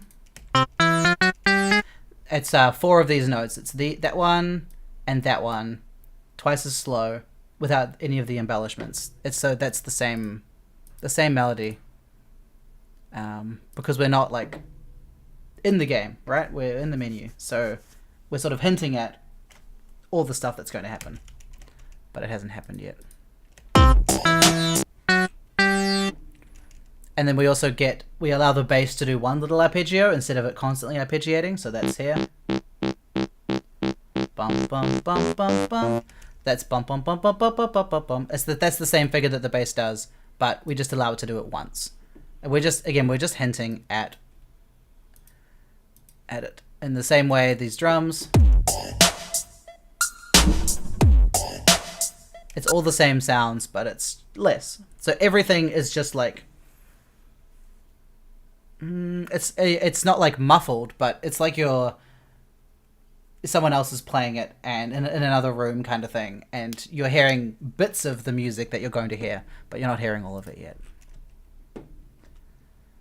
I'm using the same... was asking, if we superimpose 2 in-game tracks, do we get a 3rd hidden track? Have you tried this? There are only 2 tracks. But have you tried overlaying them together and just seeing what happens? We could do that. There's a there is another track, the intro theme, which is utterly unhinged, and very aggressive. We can play that now. Actually, I feel bad about this one, but I made it as like a draft in about 30 minutes, and then I sent it to Jason, and it just never ended up changing because he liked it, and I was like, no, please, let me go back. I have so much I want to do to this. But, no. I think this uses... Oh, no, this doesn't actually use any melody, so this is all bass. Oh, wait, does it? Unsure. Well, let's find out together. I don't remember this track at all.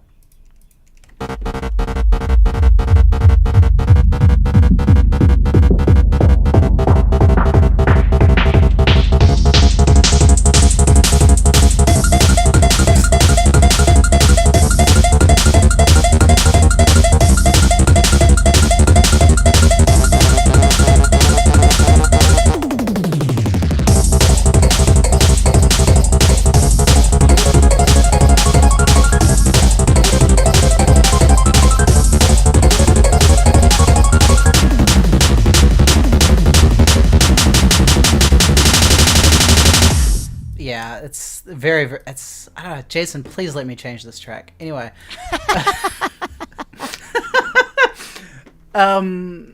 What is going on here? The basses are doing bass things again. They have the same function that they did previously.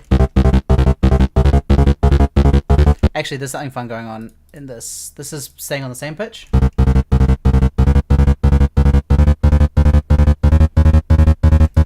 And this is using the same rhythm, but I'm displacing it up an octave. So like...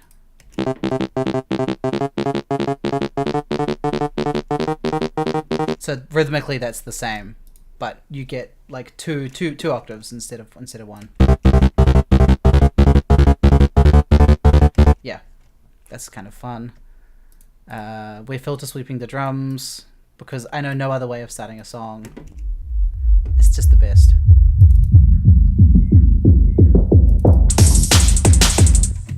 It's just... I think that's literally just a straight filter sweep. That's all I'm doing with that. If you were a DJ, you would be just riding that filter knob your entire set.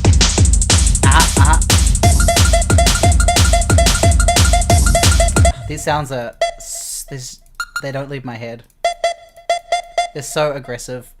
But again, like, I call that an aggressive sound. Like... But other people may not use the word aggressive for that. So there's... Yeah. What else am I doing with this? I think I'm just like working up chromatically. Is that literally it? Oh, this is the this is the invincibility music just tacked on the end. Why is this here?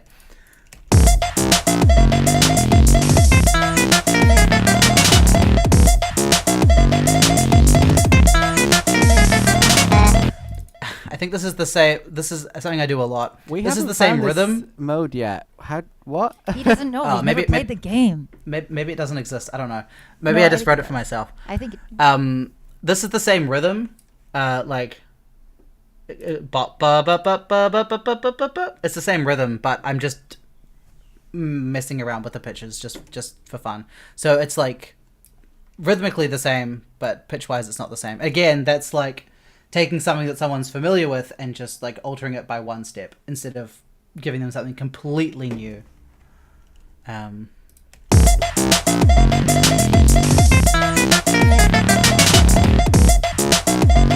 again, the bass is different, but I'm using that same chord 1 to chord 4. So it's like the same fabric, but doing something different with it. Yeah. Is there anything else that exists here? I don't think so. I think that is all the music for Corona. It's incredibly, it's very minimalist. There's no harmony. But that's why it sounds authentic. I mean, that was the guide for the game. So, and again, limits. It was limits are good. Limits, they breed creativity, right? Super cool. Oh, thank you so much for walking us through. I mean, people are really enjoying this and hopefully getting excited to play the game. And you got to play too. We've been playing. I do have to play it as well. Yeah, we've been playing for a while, and I will say, like, there's the versus mode, which is kind of what we're going to do, and then the arcade mode, which gets incredibly hard. And I tried complaining to Jason. I was like, what is this? He goes, like, kids these days, like, they have it so easy. This game is not for babies. Wow, okay. Just, like, going to ignore the baby demographic. I see how it is. That's fair. Amazing. So maybe if possible, if you can post some links. I know that you've got a YouTube channel. Are there other places where people can find you and listen to your stuff and check out your work? That would be great. Yes. I think I exist primarily as my last name, but with 4 O's instead of 2. Ready. Good. Which is just Vanderhoorn with 4 O's. And I think that's on SoundCloud, and I think that's on YouTube. I have a Twitch, which I don't use at the moment, but I'm going to get back into streaming next year. Vanderhoorn. For the Vord. Yeah, 4 O's. There it is. Amazing. Amazing. Wow. Yeah. And hopefully we can check out. I know as well you have the website. I'm going to just type it in for your company, the Vanderhoorn Generator. Yeah. That's Go for it. that's a super cool place to find you. So yeah, thanks for joining us. We're going to get back and do a little feedback, and then we're going to do some playing of Super Dr. Corona. So I've got the link scrolling by if you want to check out the Steam page, if you want to wish list it and support this very first game from 74-bit and support Jonathan, support all the people involved. You can also sign up for the play test. We're going to be doing it live, and maybe Jonathan, you can even come back and play with us since you have to play the game still. I will try. That would be I will try. super cool. But yeah, thanks again. This is a special edition of Feedback and Friends. It's our holiday gaming special, and this has been composer Jonathan Vanderhoorn. So thank you so much again. All good. Thank you. It was a pleasure. I love Cheers. talking with you guys. Amazing. Thanks See you so around. much. Bye.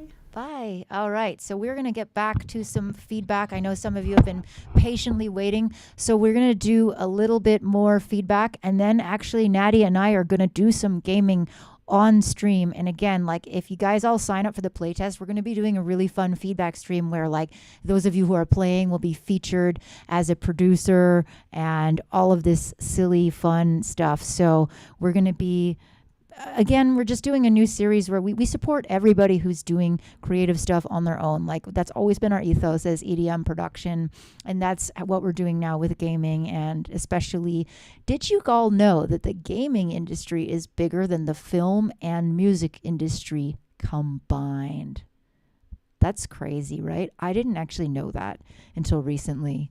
And I really see this new wave of like indie game development as an opportunity for people like us who are independent composers to work together with indie game developers and to create something special. And so just so you all know, there will be another stream like this where I'm going to go into doing more sound design, right? When the interesting thing about Jonathan and what we just saw is he's really, really high level on the composition, and he's also really good at sort of shaping the sounds that he has to fit and to enhance that. So I'm going to focus more on sound design and really Skinning your goats. skinning my goats. I'm also a plug-in addict, so I come from the opposite philosophy, but I still think it's super complementary. So I'm going to come back and show you actually how I'm working on developing characters for the next 74-bit game.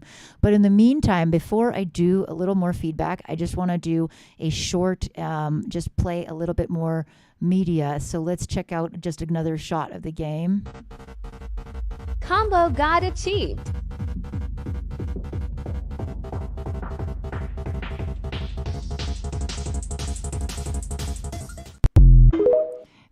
So that's, as you can see, the characters, they may look familiar, right? And that's because they're all playing off of characters that we all experienced during the pandemic. There are people inspired by Trump, by Alex Jones, by the Karens, by all kinds of stuff. Let's play another one real quick. Check this out. Supers blow up automatically. You can also hold it down and move it. So just little snippets to give you all a taste. And again, we're going to be gaming tonight. And what we're going to do is we're going to do a little bit of just concentrated feedback so we can get through some of you that have been patiently waiting for the queue. And then we're also going to keep taking tracks and we're going to game. And part of the game is also going to be, does your track have either something incredibly good or incredibly wrong with it that it stands out while we're trying to game? So that will be a fun game in itself.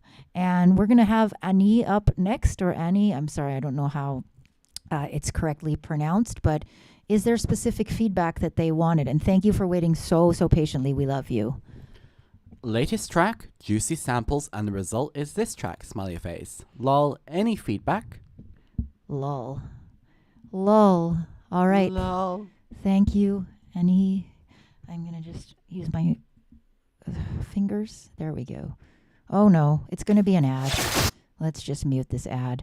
Dum dum dum. I don't pay for YouTube. I'm just going to sing the Corona melody because it's super catchy. Yeah. Oh yeah.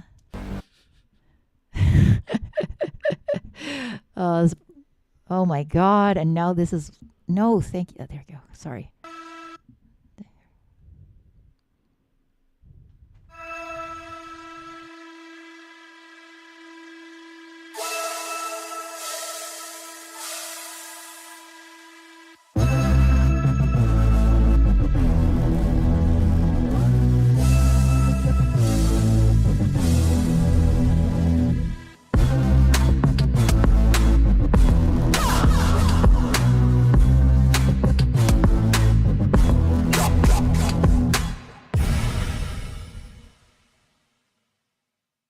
Oh, was that?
Presentation that we just watched, which was very different from this, right? It had a very limited sound palette, but a really complex and interesting way of making this melodic evolution that kept the listener interested.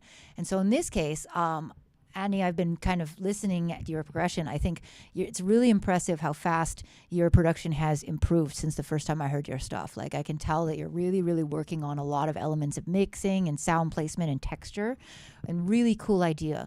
But I feel like it's just looping and looping and looping. It's just kind of going back to the same thing. You got one cool idea, and then you repeated it and repeated it. And if you were watching what Jonathan was showing us, there were just so many small things that he was doing where he just like repeated a note or like shifted a hi-hat pattern a tiny bit. And he was working with this limitation, right, of having to keep it small and having to work with some of the rules of the time. You don't have those limitations, but in a way, maybe it's a good game to play with yourself of saying, okay, I don't necessarily have to go crazy, because that's also something that I think beginning producers can do. That's a mistake, is to like hyper edit every single bar, right? And then you just get this spastic, like no continuity. And I'm not saying do that, but I think there is a happy place where you can try to make small points of interest. I mean, look how much Jonathan just did with a filter sweep, right? What do you think, Natty? I'm in agreement here. I like the vibe. I think the vibe is very evocative. Gives me like some sort of heist movie kind of thing going on. But then you've got to play with tension. And tension can be delivered through either removing things or adding something new. And a lot of it here is that's where your melody being so constantly looping is hurting the concept. Because when it's predictable, it lacks tension. They're kind of the dynamics that you have to play with. You obviously want some level of predictability so it doesn't seem random, but it doesn't keep people on edge if it's the same.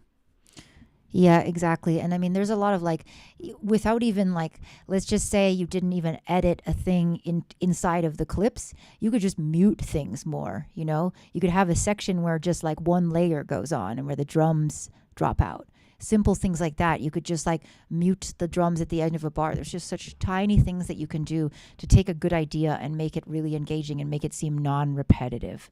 So I think just doing little things like that will make a huge difference. So cool. All right, let's move a little bit and do a few tracks and then do some gaming, and hopefully Natty seems to be a little bit better with some lemon tea. That's good. We have some guy makes prog next. Who is this mysterious some guy? I wonder who this is. It couldn't possibly be the some guy that makes prog that's always around, and you know. It's anonymous. Mystery. And the feedback I think is just roast me. Roast me. All right. Let's do it.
funny enough, I definitely used to make a meme out of being like anti-house, but I'm not really. I mean, I think to be honest with you all, at the age of nearly 40, which was recently, I got diagnosed with ADHD, and it kind of filled in a missing piece for me my whole life, because I've always liked really like spastic, glitchy music, because my attention span is like that. It's all over the place, and I've always been really good at doing 20 things at once. And even when I'm producing, I skip around to different parts of the track, and I've never understood those guys that just sit there and work on like one thing for hours and hours. Like, I had to do that. And anyways, long story short, since I figured that out, and I've been going through a lot of like retraining of my executive functioning, and also just chilling out a lot more. Like, one of the biggest things that helped me was that I stopped touring full time. I stopped constantly being sleep deprived. I stopped, having to check my social media every day. And I think just like all of that calmed me down. Anyways, sorry not to steal your attention, Will, because this track is good. But my point is that I actually find that I can appreciate longer progressing music more. I can appreciate more chill stuff, and I can appreciate things that have smaller changes over time instead of needing things to be like, bleh. So no, I mean, your stuff, I've always appreciated that it's well made, it's really tight, and I'm really happy that you're starting to get support and attention. And I know how hard it is to be an artist, always, and that's why I do this. That's why no matter what I'm doing with my life, I try to make things happen and have events and support all of you, because it is hard. It is a really, really hard game, and you definitely deserve it. So as far as like this goes, like, I didn't hear anything that like stood out badly to me. It was mixed well, as always. It was super hypnotic. Natty was dancing to it on the sly. I saw that. I caught him. What's up, Moldy Soul? Welcome. Super happy it gets some low mids in there, and it's A1. Yeah, I mean, again, it's hard to tell. We're definitely not in the best mixing position. We're a little bit off axis, and that's more to get better camera angles, because we're doing interviews and we're doing gaming and stuff like that. But I mean, again, part of sometimes a really great test, this is actually what I suggest to people in general. The best mixing test is to turn your back, walk out of the room, half shut the door, and listen to it on the side and see if anything really stands out. So when I left the room and I went to the kitchen, I was still listening, kind of like while I was stirring my soup. And that's the best test, because if something is wrong, you'll just be like, bro, what was that? So I recommend that any time. There should not be OBS compression. I am streaming at extremely high stereo, the highest possible. Maybe Twitch compression. That would be the only thing on the output. But I mean, one of the things that we really try to do here is full stereo, super, super high. Yeah, SoundCloud definitely does compress as well. So that's why we recommend Audius. You know what I love? Poor Natty has been coughing a storm, so he makes some tea and then he starts doing ASMR for the rest of the stream. This is amazing. I think maybe you should just talk like this all the time. But yeah, shouts out Will de Kaiser. Awesome tune, super solid. And now that I live in Europe and all I hear is house, I actually do have a different appreciation, as well as being like a calm human. And dancing, yeah. I mean, I think that this has totally a vibe, and I think you should go on a European tour. Why the hell not? Cool. All right. So we're going to do at least a few more. I think what I'm going to do, I was actually making this soup. I mean, especially because Natty's sick now, I really want to make it for him. But for Christmas dinner, I made some duck, and now I'm taking the bones from the duck, and I've been making some broth for the last few hours. And unfortunately, I ran out of time to finish making this duck pho, which is what I was going for before the stream started. So good-natured Natty, he's been snacking on some other muffins that I made, because I love cooking, I love baking. Some of you may remember the fermenting stream I did a while ago. But I think, if y'all can submit some more 8-minute tracks, I can go downstairs and cook the soup in between and feed my poor Natty, my darling Natty. Yeah. Oh, thank you so much, Will. Will is basically saying, if anyone needs mixing advice, talk to me on Discord. always appreciated. I mean, we're a community. We help each other. And it's a beautiful thing. That's what I love about this community, is how helpful everybody is. So thank you so much. Bonehead, I know you've been waiting so patiently. You're so awesome. Thank you so much for waiting. Again, everybody, your support, really appreciate it. It enables us to keep doing things like this. You didn't ask for any specific feedback, but feel free to tell us in the chat if there's anything in particular you want us to listen for. Otherwise, we are just going to put it on. Ooh, a remix. Well, I love Hudson Mohawk, so I'm just going to pray that we don't get stroke. Sit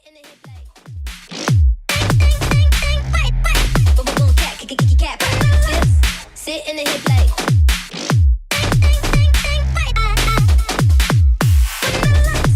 sit in the hip like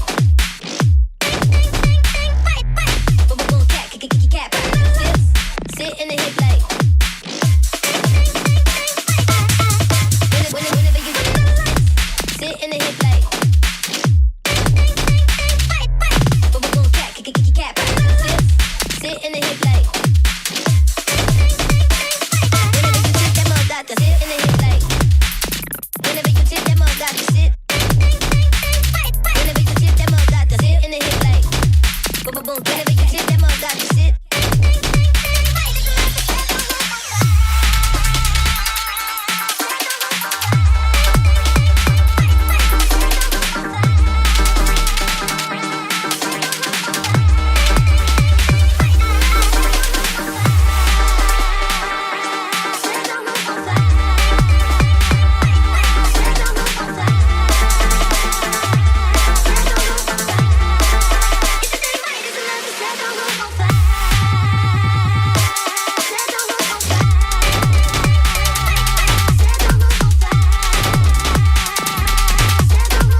so cool. I really love this lately, like this revival of this just classic sound.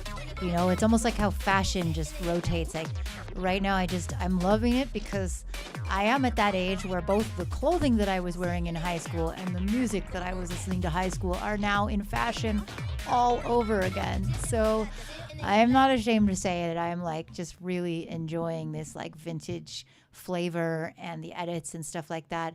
I do think that there's a lot of different like parts, and again, the opposite of the last track. Like it is so spastic. I almost think like that last section could have been another track, because the other section before that, I loved it so much. It was like it didn't need to keep evolving so much, and I never thought I would say that. Like, but I guess just I'm getting old. But that being said, that is totally the kind of stuff that I grew up on, and I super appreciate the way that everything sounds. The kick, I do agree that the kick is quite dominant, and I want to plug our friend and our Discord members plugin, ST4B by LHI Audio.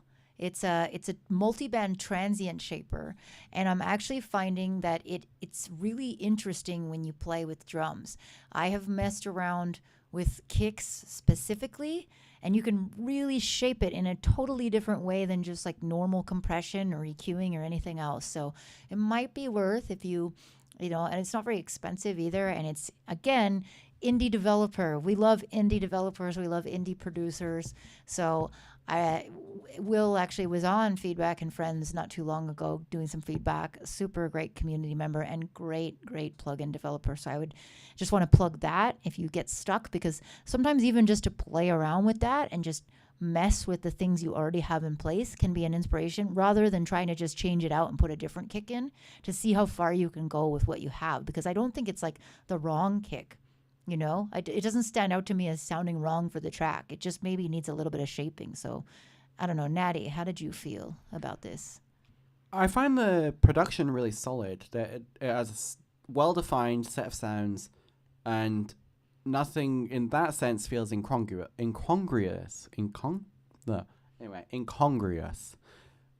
But obviously everyone could see me being silly and dancing again. There was a moment where I stopped, and that was because it sort of changed pace without a clear transition point, and it took another 30 seconds for me to get back into the groove that you'd now switched to. I would maybe take a look at that moment. Can't remember the exact timestamp. I wasn't keeping that close. But this is a clubby track, so you want people to be able to vibe out to it. And you don't want to leave them too confused when they're trying to... Like, my sense of timing isn't always the best anyway. I need a bit of help sometimes. And a lot of people, especially when they're drunk, will also need a little bit of help. Especially when they're drunk. Interesting segue. I don't know who you call them drunk. You're drunk on tea, Natty. I think you're just getting wasted. You're out of control with this tea game tonight. Let's keep moving. I will keep souping and keep listening. We have also, thank you for waiting so much and participating. That's really important. One last thing, Shizu Streams giving some good advice. I'd go typical 4 on the 4 house kick pattern in some parts, and it would go hard. That is true. That is a great technique.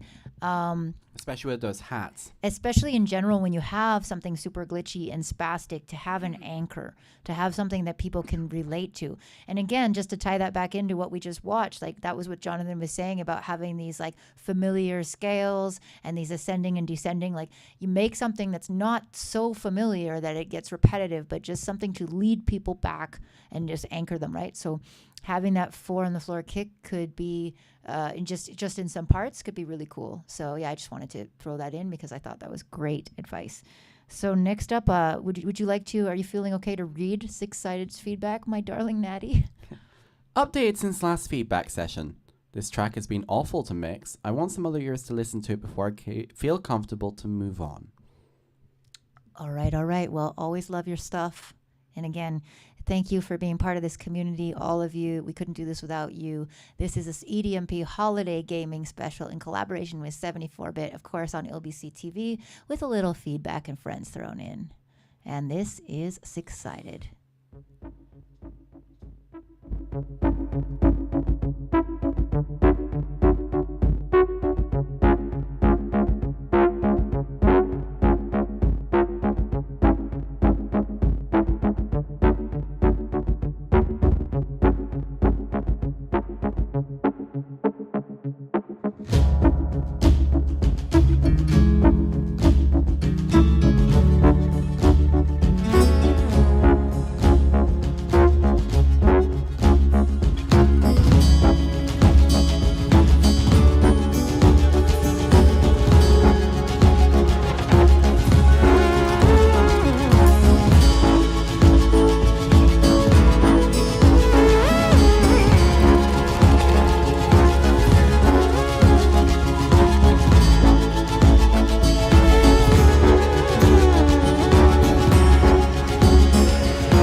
Hello, my name is Elisha. Hey.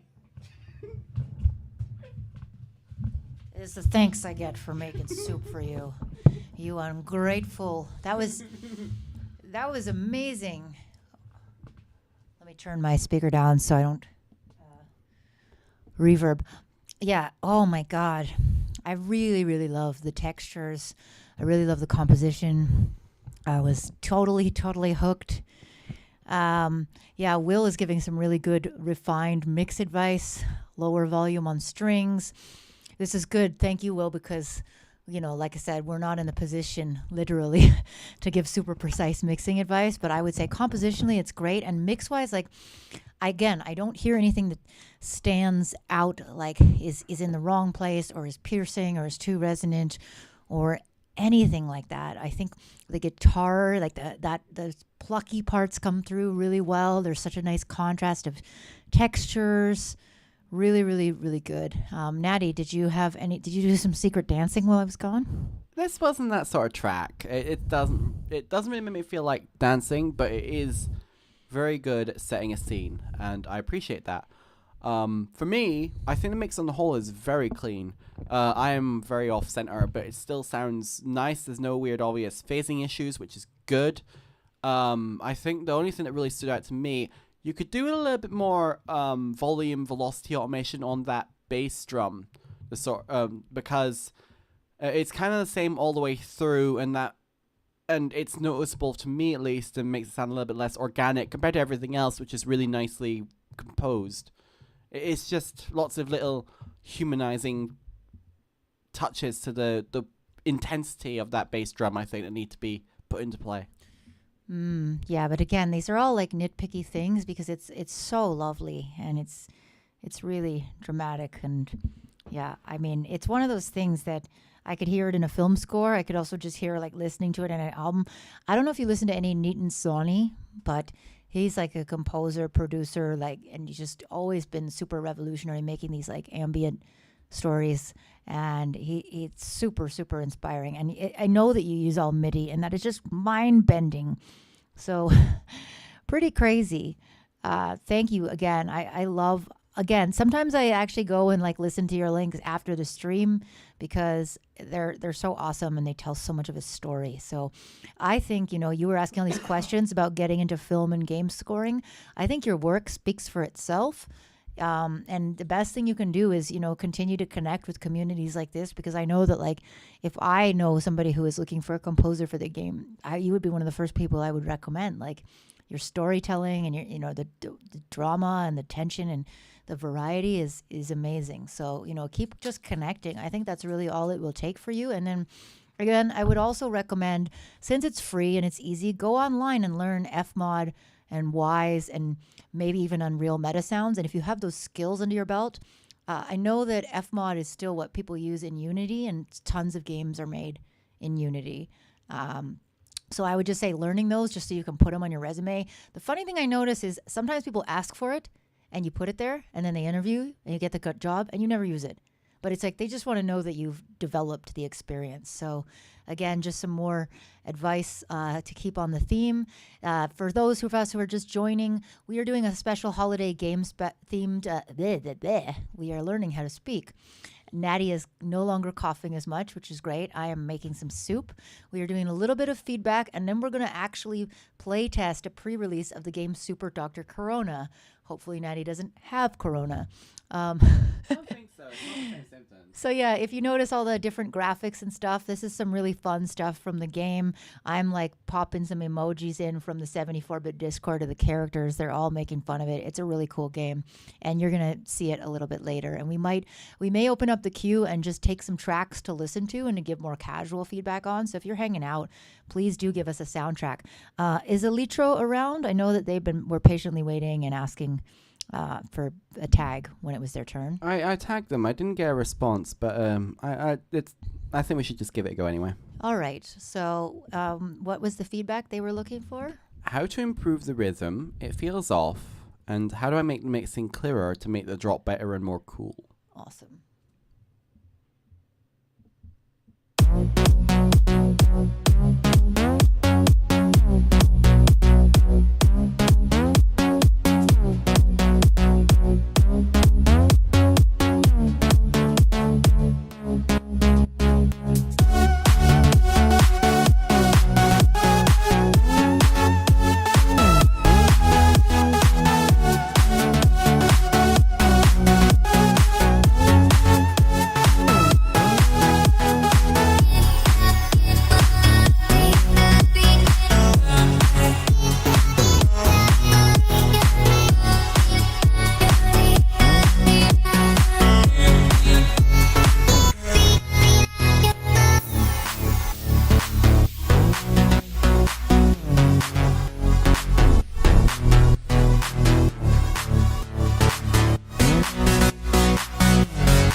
Okay, I'm gonna start. I'm sure Isha will be back in a second. Now, I can see from the way the SoundCloud is set up, this is likely a very early track for you, Electro, and that is fine. It's a good place to start. The first thing I think that should be mentioned is how to make a drop better. A drop exists in the contrast. And what do I mean by this? It's that most drops, if they have a build up, but there's always at least some kind of moment where things cut out a bit, and then you come back and you increase the intensity of whatever it is you're trying to do more so that it hits hard. But it doesn't hit hard if there's no absence of, say, a bass, or if it's a vocal, they might keep it very mono, and then when it hits the drop and you get the top line, it's switched to a very stereo wide version of that vocal. You can do something similar with synths and have it so it's filtered, and then have the filter come completely off really, really quickly for your drop. Lots of little changes and possible dynamics like that. The orchestral point, I agree, was quite strong. I think the difficulty with the hype section is that you're trying to combine stabby sounds with other sounds. You've got that melody there, but it's doing something different to your bass, but is also taking up a very similar envelope to your bass. And that makes it quite hard to actually have them feel distinct from each other when your bass line is actually quite good, but it needs to focus in order to work. So you might do your fun, happy melody, and then you stop doing that melody and you do the cool bass line you've developed. So you have something simpler underneath the fun melody to start with, and it's like call response back and forth.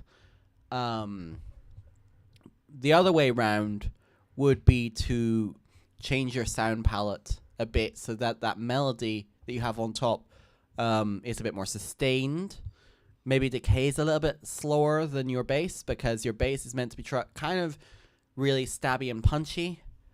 And I'd also maybe look at potentially simplifying the melody in places, leaving us implied notes, because you don't, when you've got a track like this, which is a continuous forward movement, a lot of momentum building up, you don't need to give us every single note in order for us to understand what is happening.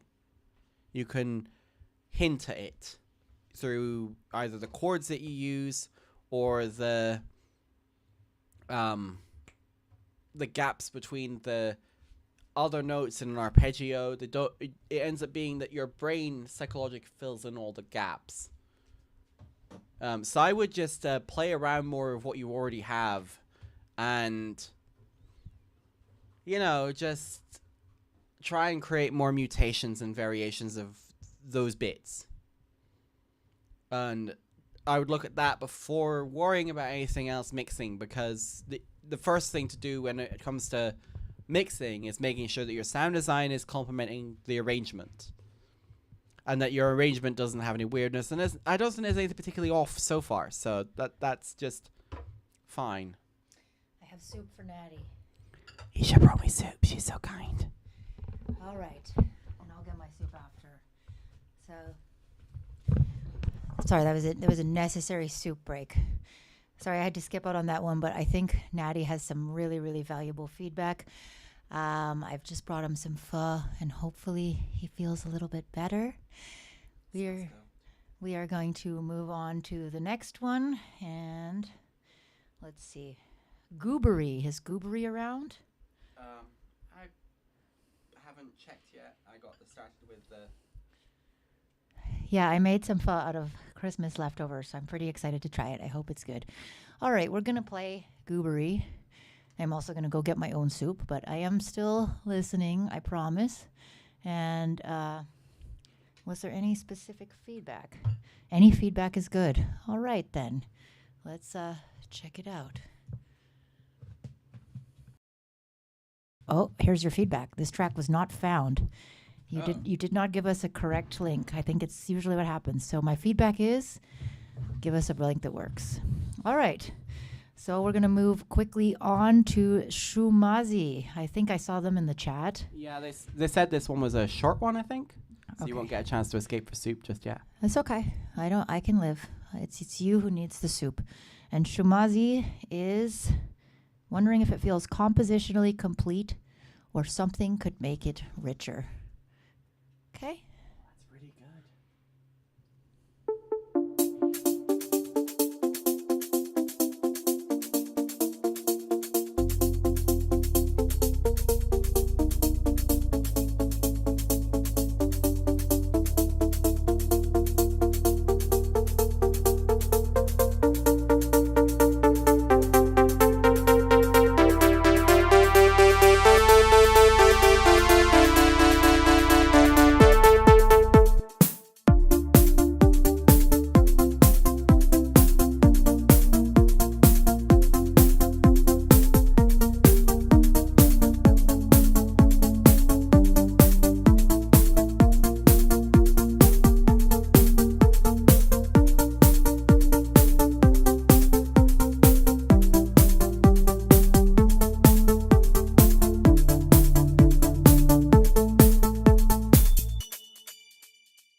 right. So I think the biggest thing for this, for me, it does not feel compositionally complete, to answer your question. And I don't know if you were watching the special earlier. Sorry to keep segueing back to it, but I think it was a super, super valuable experience that we just had with Jonathan. A lot of it was very simple sounds, very few layers, but very complex harmonic and rhythmic decisions. And the problem I'm having with your track is it's like every sound is just happening on a very wide grid. And what I really crave is syncopation. Everything is just like that, that, that. Like if I were to take away the notes and just hum it, it would just be like da da da da da da da da da da da da da da da da da da, right? And that's the thing, is like part of what makes anything, especially more like house genres that don't have a lot of crazy edits and beats, is the syncopation, is the little bit of like in between. So if I were you, I would go on a deep dive in syncopation, look up ghost notes, look up micro tensions. Because, yeah, there's some mixing issues. Yeah, there's some sound issues. But I think most of all, there is compositional issues before that. So I wouldn't even really work on the mix until you work on the arrangement, because you may end up moving notes around where sometimes the mix may seem cluttered because you got everything stacked in one spot all the time, right? So try syncopating a little bit first, and then I would move on and start playing with mixing, if that makes sense. Natty? The other thing as well is, depending on what your DAW you're using, a lot of them come with tools that allow you to sort of shunt things around a little bit, sometimes a little bit randomly, but you can kind of program those parameters in, and then use that as the next jumping off point to say, okay, I like this, or all right, that moved that a bit late, I'm going to pull that forward a bit. And it means you don't have to try and nudge everything manually ahead of time. You can sort of sculpt it. And it means that you don't have to get stuck. I think that's an important thing when you're trying to write a song, is you don't want to just get in a loop and not know what you're doing because your brain has just decided to stop working. It happens to all of us. Your DAW likely has automation tools and arpeggiators and all sorts of things that can add different levels of swing and humanization to it. That is great advice, as always, Natty. There are so many tools to make things like that easier. And sometimes even if you're really experienced, I always like give this example. Like, I'm a piano player, and I still recently have started playing with these like chord suggesters because they break you out of your pattern. They suggest things that you wouldn't normally think of. So I would highly recommend that. And that, I think, will really help with your composition being more complete. Okay, so we're going to go back to Goobery now, and hopefully this link works. And yes, it does. All right, let's go.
Well, that you win the award for most fitting with our theme. That could be right at home on a level of Super Dr. Corona. So good looking out. I really enjoyed that. We're wondering if that's like a cover of something, because we all recognize the melody. Yeah, was that a cover? Tell us a little bit more about that. I don't have much to comment because to me the biggest thing is that it sounds like authentic. Like it really just, maybe she's just changed the melody in some parts, but overall the song is really enjoyable. Agreed. You got anything to say about that, Natty? I had fun with that.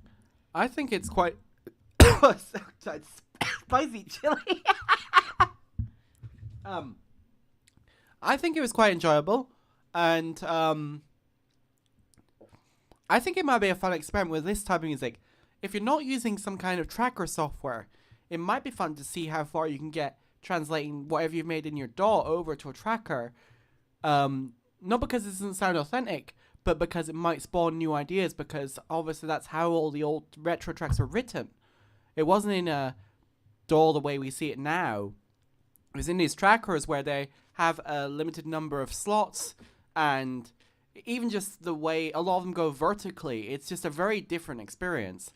You might find that it ends up lighting a few idea bulbs in your head just to change your strategy a little bit and learn a couple of new techniques to really bring out the spice and the variety. Speaking of spicy stuff. That jalapeno was very spicy. Yeah, down on Ableton, it's just like what we experienced. So super, super great theme award. I would love to hear more 8-bit stuff. We're going to be doing more gaming streams, and I would actually love to be listening to this while we game, which we're going to do in a bit. I don't want to keep Natty up too late, but we promised we would do this. But I do need to eat some soup before I do anything. So I'm going to put on the next track, which is by Kill Nova, asking general feedback. It's an organic house idea that I worked on a while ago and didn't finish. And it's an Audius link, so even better for the ear candy. Air candy.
Whoa. Audience, get out of control. Autoplay bad.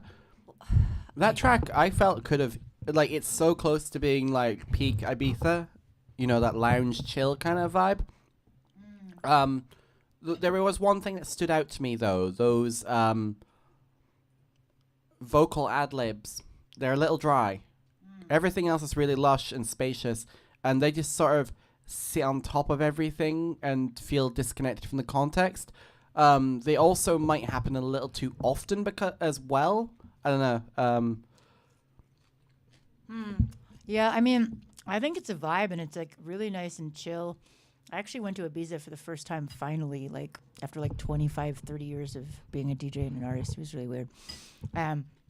That was like the places I enjoyed the most, was like the beach side. I actually went to Cafe Del Mar, which was like, I used to listen to these compilations, and this would be right at home here. Yeah, so loving the bongo percussions. I don't really have much to say. I think just like little bits of micro tensions and just like polishing and, you know, all that stuff. And I forgot that I made all these like sound effects for this, but they're just so like aggressive, and we're not playing games yet. So, anyways, the game is super fun. I really feel bad. I want to be playing the game. I'm just so hungry. We've been going for a while. As Nadell, you've been waiting patiently. I know you have. So any thoughts on the track?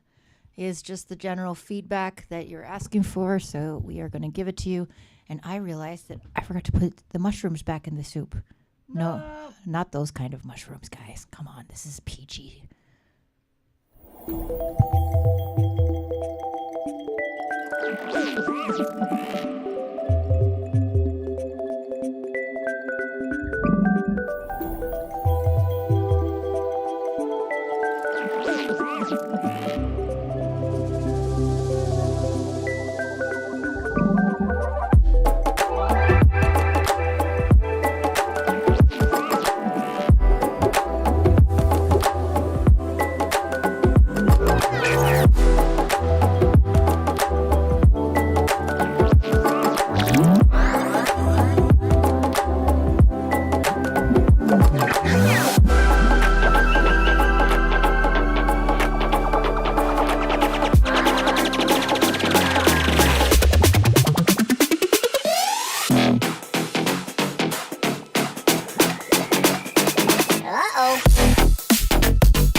best outro of the day. Pretty is not something I'd rarely describe for glitch hop, but that was genuinely pretty glitch hop.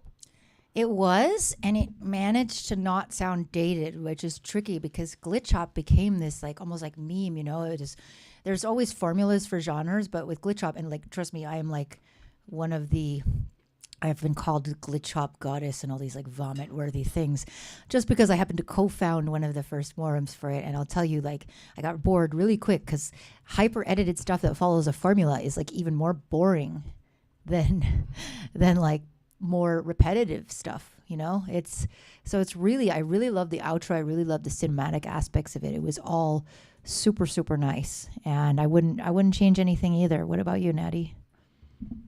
No notes on me either. Oh, well, good stuff. Very good stuff. Worthy of emojis. Samsung Orange ringtone. Nice name. Not really sure what the story is, but cool. We're going to play your track next while I continue to eat my soup, my delicious soup. It's very good. And you are looking for kick and snare balance. Does the track fill enough of the stereo sound? So I'm going to get the chat to help us out because, again, we are sitting off axis. Of course, I have a studio. I have a stereo set up, but, you know, neither of us are perfectly in the middle. And it would just be, it's a little bit awkward to, you know, at some point I got to suspend the cameras and go crazy. But that's not today. Today I eat soup, and then we're going to play Dr. Corona as soon as I finish for a little bit, and then see how Natty feels. So let's check it. Soup's definitely helping my throat.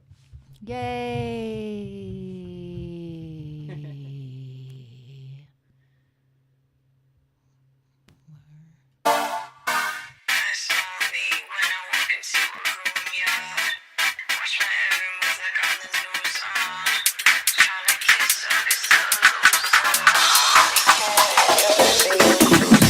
Walk around the city like it's mine. I don't need a watch when we on demon time. We just keep it cool, don't even have to try. No, even if for real, you don't really catch my eyes. So, oh no, see you tryna hang, but you keep it on the low. See you tryna flex it, but you do it all for show. Running like a race, baby, I already know. Let it go, but you're going too slow. Eyes on me when I walk into a room, yeah. Watch my every move like the news on. You're tryna kiss up, you're still a loser. I don't really care if you're flexing your shoes.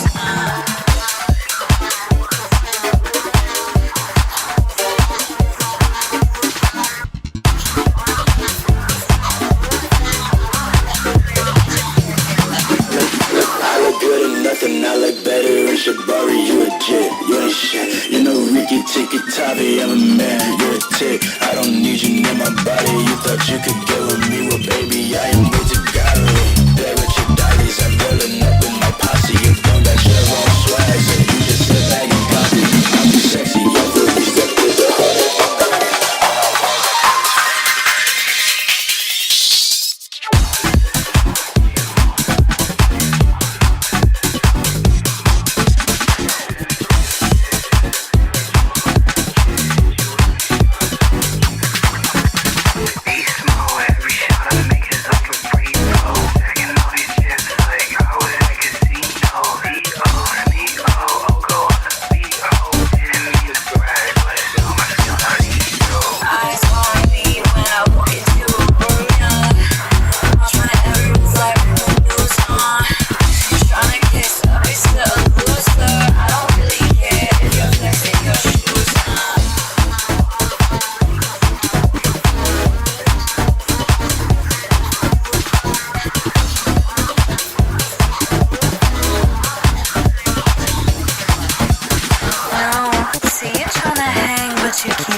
Such a vibe. That is totally the kind of stuff I would play. In fact, I would like to play that. This is super, super fun.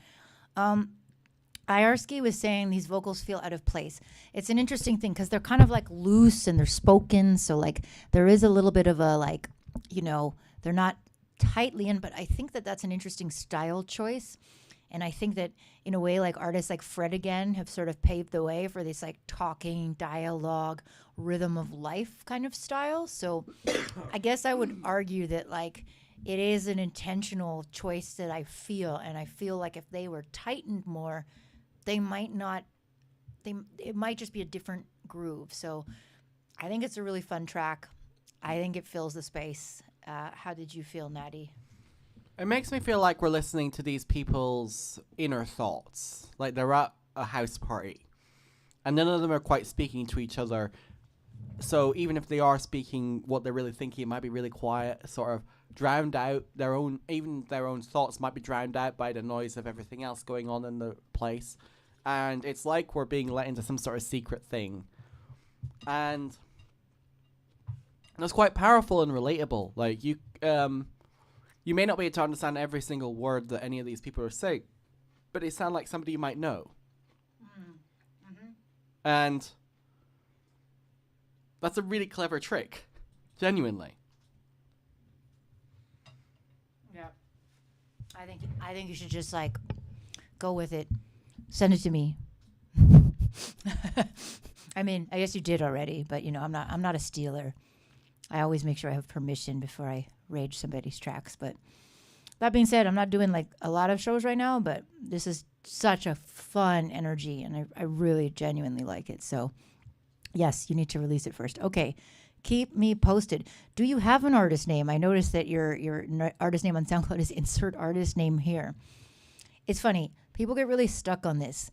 After years in the industry, a lot of years, I have realized that it doesn't even matter what your name is. There's people with the stupidest names that do really well and people with great names that go nowhere. So in the end, like, it'll be whatever you want. And that is your artist name. What do you mean Posy Kisser 15 isn't a hit name? Insert artist name here. Well, that's pretty good. I always used to joke with my friends that we should just be like DJ TBA, because then we would be on every flyer, every pre-flyer. Ha ha. Sorry, my dad jokes are coming out. All right. I feel like we should play at least a couple of rounds. How are you doing with your soup? Good. Do you want to keep eating it? Do you want to take a break? I can take a break. Why don't we take a little soup break? I really want to show you guys this game. We really want to support our friends. And for those of you who just watched the amazing thing with Jonathan, I'm sure you want to kind of see the gameplay. Are we hooked up? Do we need, how much? We just need to wake the controllers and switch over, and it should just work as soon as I unveil the thingy. Yeah, so I'm going to play the trailer one more time because I think some people were not here while you do that. So Super Dr. Corona, this is all the graphics and the fun stuff that we've been doing. And I just want to show you how funny it really is. It's based on all the foolishness that we did throughout COVID. And you basically play, it's inspired by Dr. Mario. You play to destroy viruses. It's a puzzle match game. And you know what? It looks really simple, and it is really simple on a certain level. But I've been playing the arcade mode and going crazy with how hard it's getting. So if you like what you see and you enjoy it, you are free to join the playtest, which is super exclusive. You'll get to play it on Steam. You can maybe play it live on stream. We're planning on doing some feedback and gaming streams like this, where we listen to your tracks while we game. So let's check out the trailer one more time. 3 match gone viral. Super Dr. Corona. Match 3 colors to destroy a virus. Use supers to destroy lots and lots of viruses. Unlock all non-medical experts and supers. Defeat King Corona and his variants in arcade mode. Race against your opponents to get the most vaccines in Versus. Use boosters to slow your opponents down or speed you up.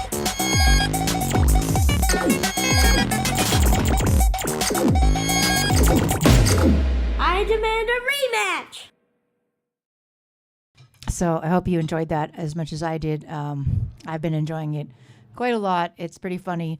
You can play as basically an imitation of Trump or of Alex Jones, and you unlock the characters as you go in arcade mode. But I think in versus mode we can play however we want. So let's put you on. Here we go. So let's actually just go through and look. So by the way, all these characters, the funny part, they're based on the people that like made the game. Match 3 colors to destroy the virus. So pretty simple, right? Like match 3. I'm gonna turn this. All right. Rotate your block. Destroy blocks and viruses to fill your super meter. Pretty simple, right? Move your super on top and destroy multiple viruses. So that's the cool part. Like, if any of you have played Dr. Mario, it's great, but you kind of just do one thing. And this one has these bonus things that you can get to help you Destroy a booster virus. Then trigger the booster item. Match 3 colors to destroy the virus. Rotate your block. All right.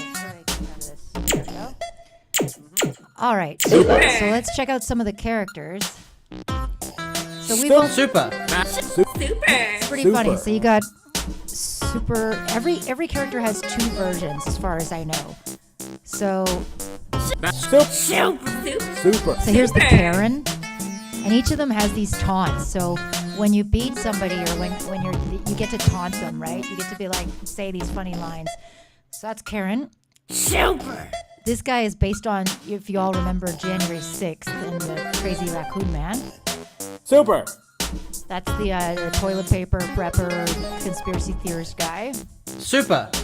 That's Jonathan, the guy who we just hung out with for the beginning of the stream. Work from home, Jonathan. That is the sheeple. Super. That is little childlike version of Donald Trump. Super. And then we got tinfoil hat, Alex Jones dude. So I'm gonna just make this chat a little bit smaller.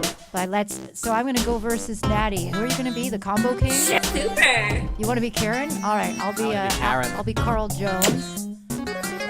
All right, feel free to root for your preferred person in the chat. So we're gonna play with 10 viruses, normal race to 3 vaccines.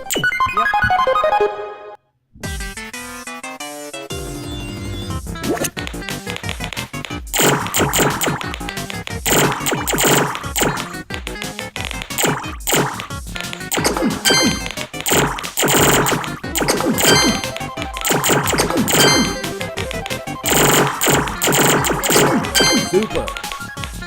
So my super meter is full now, so I can do this bomb.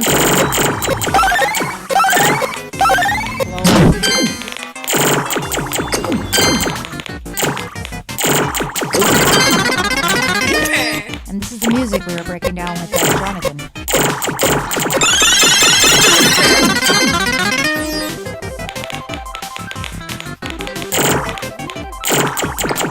Super. Boom, boom, boom. All right, no, it's best of 3. So we'll play a best of 3, and then we'll do some more feedback, and then we'll do a couple more best of 3. Do the taunts. Do the taunts. Oh yeah, right. So here's the taunts when you win. I bet you're vaccinated. I knew you were a hobgoblin. Welcome to the circus, bozo. Incoming transmission.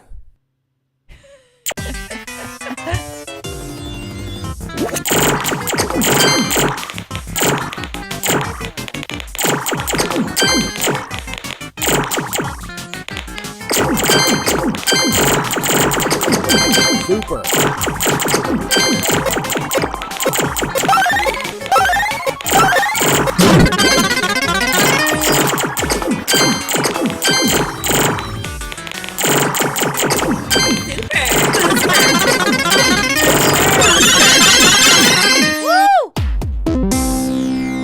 You're upsetting me.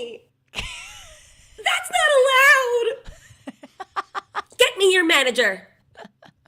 That is harassment. So funny. I like Karen. Karen's pretty good.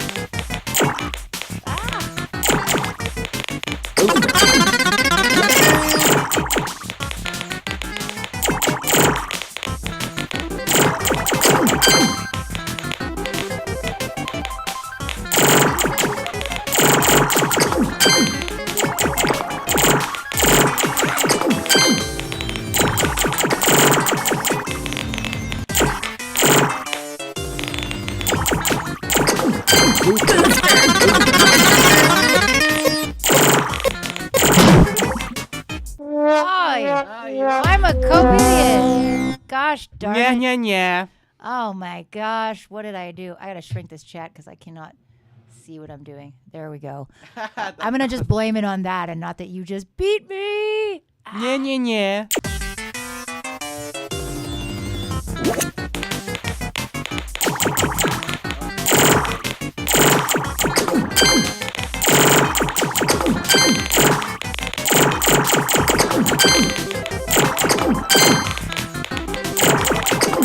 Rainbow lens can be any color.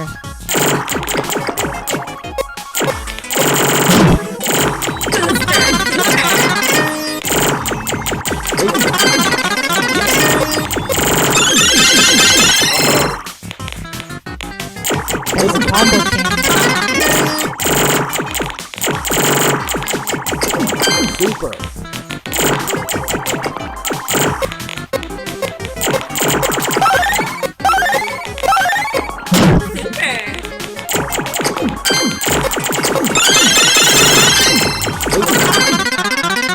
Well done. I bet you're vaccinated. All right, who is up next in feedback? So we'll just keep doing that, playing some different characters, and feel free to heckle us. We love to be heckled. So we got Etikai looking for general feedback. I'll mute the game audio. Let's see. All right, Etikai. Let's check it out. Invalid dynamic. Oh, weird.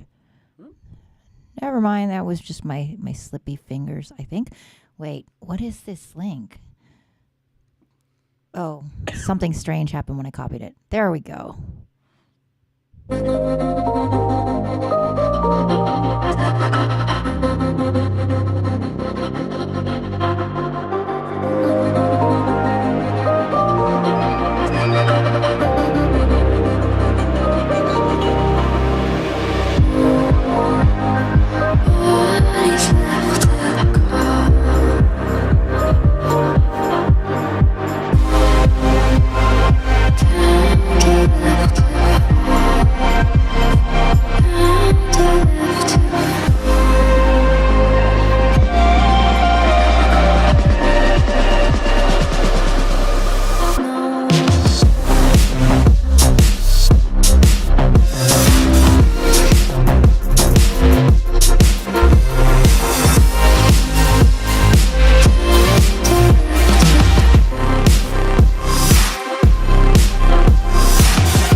Very nice outro. It is now the hour of the beautiful outros. I really like that. It's a super beautiful, vibey track. I will say that the chord progression and the melody, it sounds like it's like the end of something, right? The end credits, which is not a bad thing at all. But I kind of wanted to hear a point because it's so musical and melodic and it just keeps going like da-da-da-da. I wanted one point where it just went up or maybe changed key or just did something like a da-na-na-na-na-na-na-na, like just something up so that it goes back down and you're excited for it, because I felt like it just kept kind of returning to like an ending. But it's beautiful. That's really just a nitpicky like kind of a way to introduce some tension into it. But I really thought that the elements were lovely and it was a vibe. Natty? The good thing is if you do follow that advice, it only needs to be about, I don't know, just an 8-bar section of release of all that tension you built up through the expansion and modal shift kind of deal. And then you just straight back into the groove. And I think that'll leave people satisfied and also make them want to play it again. We've mentioned a lot of times on the streams the whole leave people wanting, you don't need to repeat something to make them want it more. It just means they'll play it another time. And I think somewhere in that second half, somewhere around the 2-minute mark, you've had all this lovely build up, and then you give us our climax, come back into the groove, and then do your outro. I think that'd be really satisfying. Exactly. And like sometimes you really want them to miss it. Like that's part of the fun. You want them to just like crave it. And I've told this story before, but it's relevant. There's a track that I have called Cloud Sublime with my friend Option 4. And he's much more, it's one of my only house tracks, and he's much more experienced than I am with making house. And the whole time we were making the track, I felt like I was being held down, like because I kept being like, let's do this, and let's do this again. This is so good. He goes, no, only do it once. And then they're going to miss it, and they're going to like be just craving it for the rest of the track, and they're never going to get it. And in the end, he's right. Like people listen to the track, there's that lovely moment, and then they wish for it for the rest of the track, and it doesn't happen again. So I think making those moments can just give you that extra thing to make your song really, and then they appreciate it when it goes back down. So that is what I would do. The small advice. Do you have any other feedback on that? If possible, car test. Just as a last minute sort of make sure the mix is definitely fine. It sounded decent here, but I don't have a good sub response, so I can't judge that for you. I mean, it's pretty good here. There is some weird bass hole, but it's actually where I'm sitting. It's not where you're sitting. Like you should actually be getting more bass. I think you're in a phase zone. Maybe. I don't know. It's either way. I don't feel like my ears are quite catching the accurate, perception of how much it actually is, No, we're here for fun and gaming. All right. What are we going to do next? Who are you going to be? One more song and then back to gaming? Or I think we should just do like game while we're... Yeah. One more, I think we should just go bam, bam, bam. Okay, one more. Okay, finish my soup. So, and then honestly, like, we're doing pretty well for Q. Shizu stream, OmniS. Oh, you're OmniS. I didn't even put that together. Me neither, not gonna lie. What a surprise. We love you, OmniS. It's one of the whips that when I look back, I really vibe with. I want to know if it's just me or does it have potential? All right, OmniS, we're obviously big fans. We didn't even know we were talking to you this whole time. Look at that low profile. Only 50 seconds. All right, cool.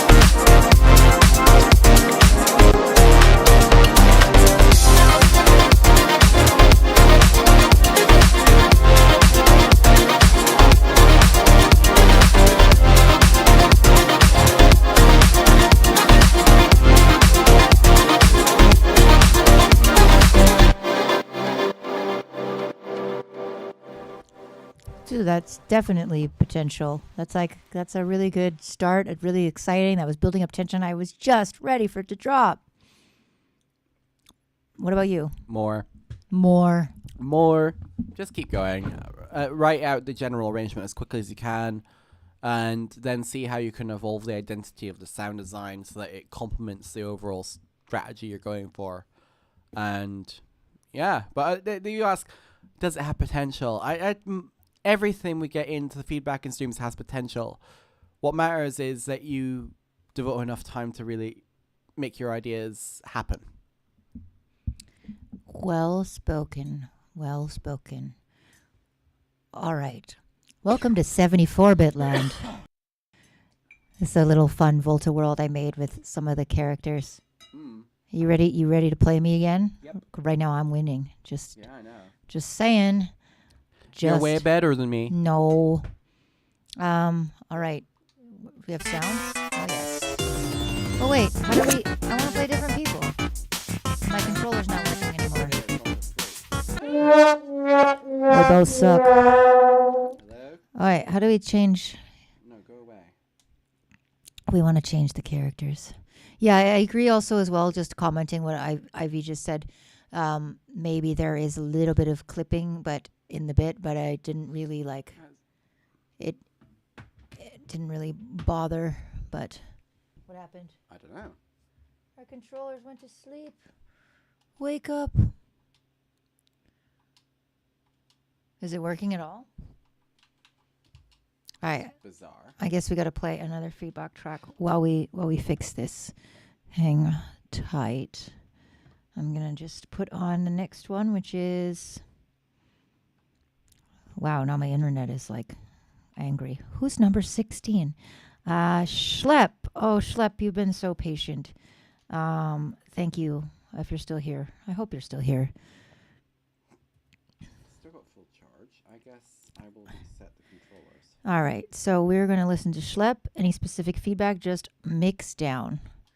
Okay.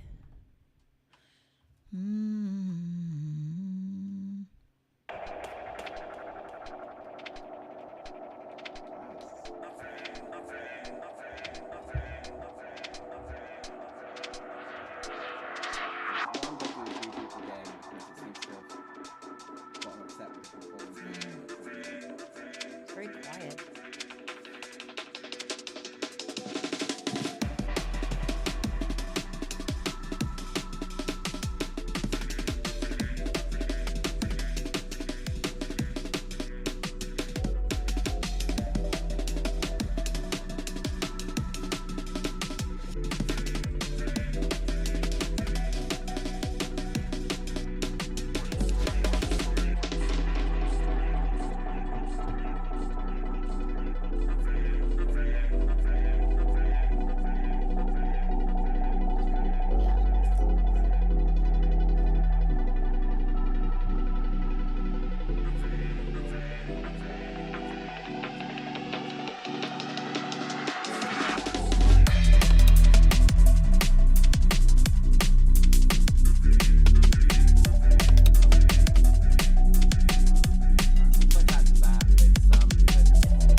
Oh, that was so loud. Sorry.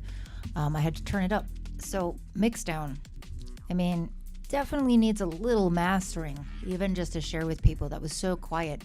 And I usually don't really like to, like, if stuff is too loud, I can turn it down. But the way OBS works, if I want to go past 0, I have to go in and type in the gain, and that's often disastrous. Like, if I type a digit wrong, I don't want to do that. So I would just say, like, please limit it just a little bit so we can, we don't have to turn it up and down, because once it got rolling, it was really cool. I'm going to turn my speakers down because now I'm resonating, because that's how loud I had to turn them up. There was something I think I noticed based on the way we had to gain it as well. When you do master it properly, you're probably going to find that sub is blowing everything out. Yes, 100%. 100%. That's probably what happened too. You just couldn't turn it up like anymore because it was taking up all the space. Yeah, that's a common thing. And I'm going to tell you honestly, like, I also have a lot of struggle with my sub. It's just one of those things, like, it's hard to hear it properly and accurately. I have a sub pack. I have SonarWorks. I have nice speakers. I have a car. I still spend like 58 mix downs just editing the sub level. So I would definitely go in and clean it up. I don't know if you're side chaining at all, but like clearing up some space in the low end will mean that you can kind of bring the whole thing over up. Natty, you're absolutely on point as usual. Any other comments on that one? I think once you fix that, it'll be a solid vibe. There's a lot going on that's good in this track. Absolutely. All right. I think our controllers are should be back. Awake. Who do you guys want us to play as next? My controller is not working now. No? Nope. Lil Trump? Okay. I think we... Just a second. Must be the... I wonder if there's a bug we've unintentionally uncovered. Well, this is the fun thing about playing a pre-release. It's like beta.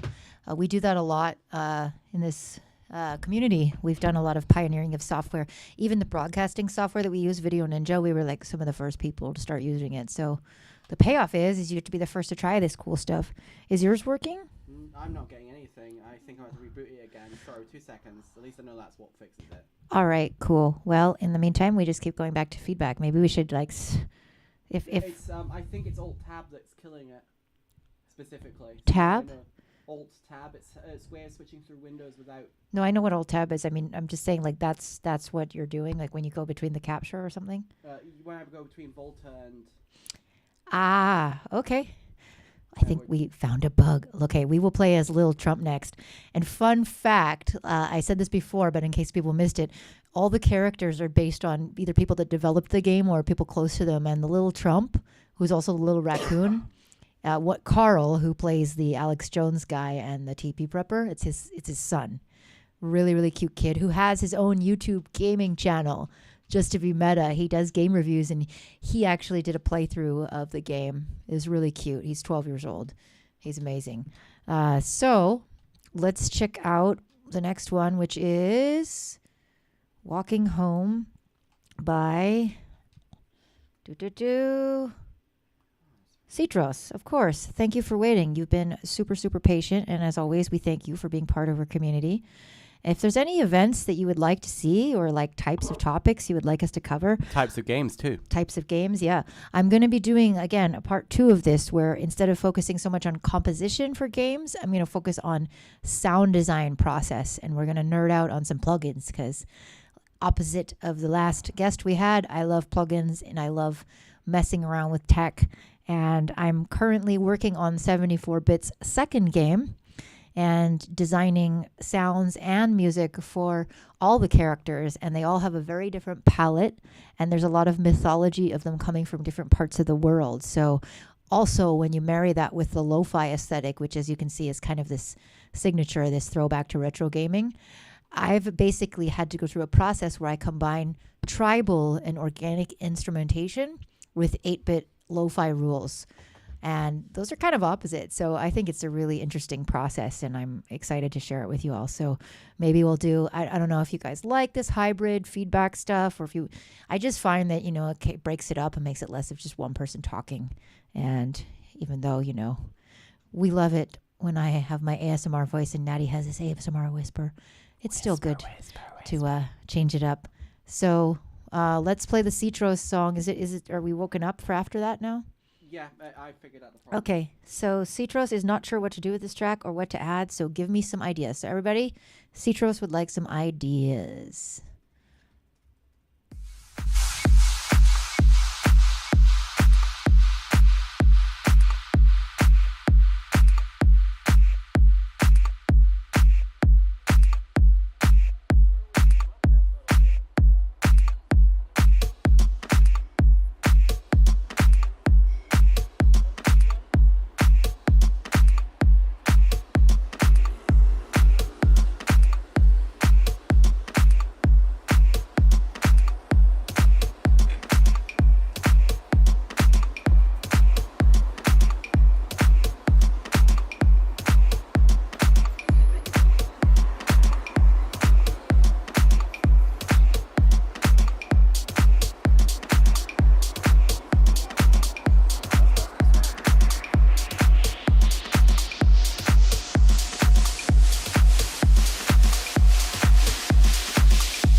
So, I've been playing this game and I've been chilling out to your song. And I really, really like. I like the atmosphere you've got. It's getting super lost in the vibe, like some other people have said. Even while I'm playing this game, like it's standing out but not interrupting me. It's giving me some really nice chords and vibes. I agree with XC Fusion that maybe the cymbals and rides, like the drums and stuff, could progress a little bit, and maybe even like some punchier stuff. Everything is really like soft. I almost want to hear some little edgier stuff going on. I'm not sure how you feel about that, Natty. Yeah, it's almost too mellow in places, and I'm still not sure entirely what it would be that would be making it more edgy and engaging, though. Could you elaborate? I mean, it's tough because, again, this style is supposed to be flowing and hypnotic, so like you're not supposed to do too much crazy stuff, but I just feel like everything is so soft that there's no little contrast. Maybe something like more sparkly and plucky and edgy, and just to give it an extra high-end texture. That's sort of like what I was thinking, but hard to say. What are you looking for? Did I bring up the cable I was thinking of? Because I might try plugging in manually and do it that way rather than over Bluetooth if it's going to be weird. Oh, well, reboot it. We can always play one at a time too, because I do want to show people like crazy arcade mode is as well. You know, those of you who have been watching, see, it looks very easy in certain ways, but I can assure you that it gets difficult. Yeah, we've already got to this level. Like, first of all, there's these zombie viruses, so they actually spawn when you blow them up, so they make even more. And there's tricks to get rid of them without them doing that, but it took us a while to figure that out.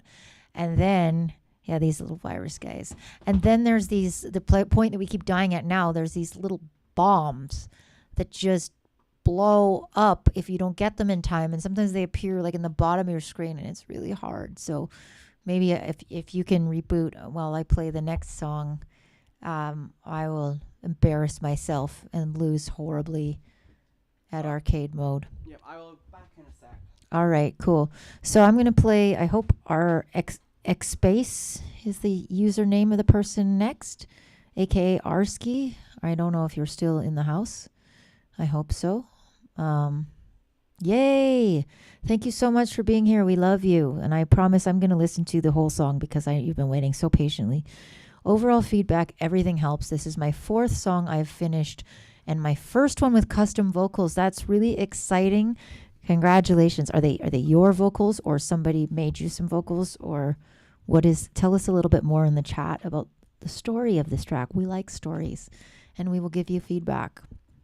No, my good friend. Okay. Looking forward to checking it out.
One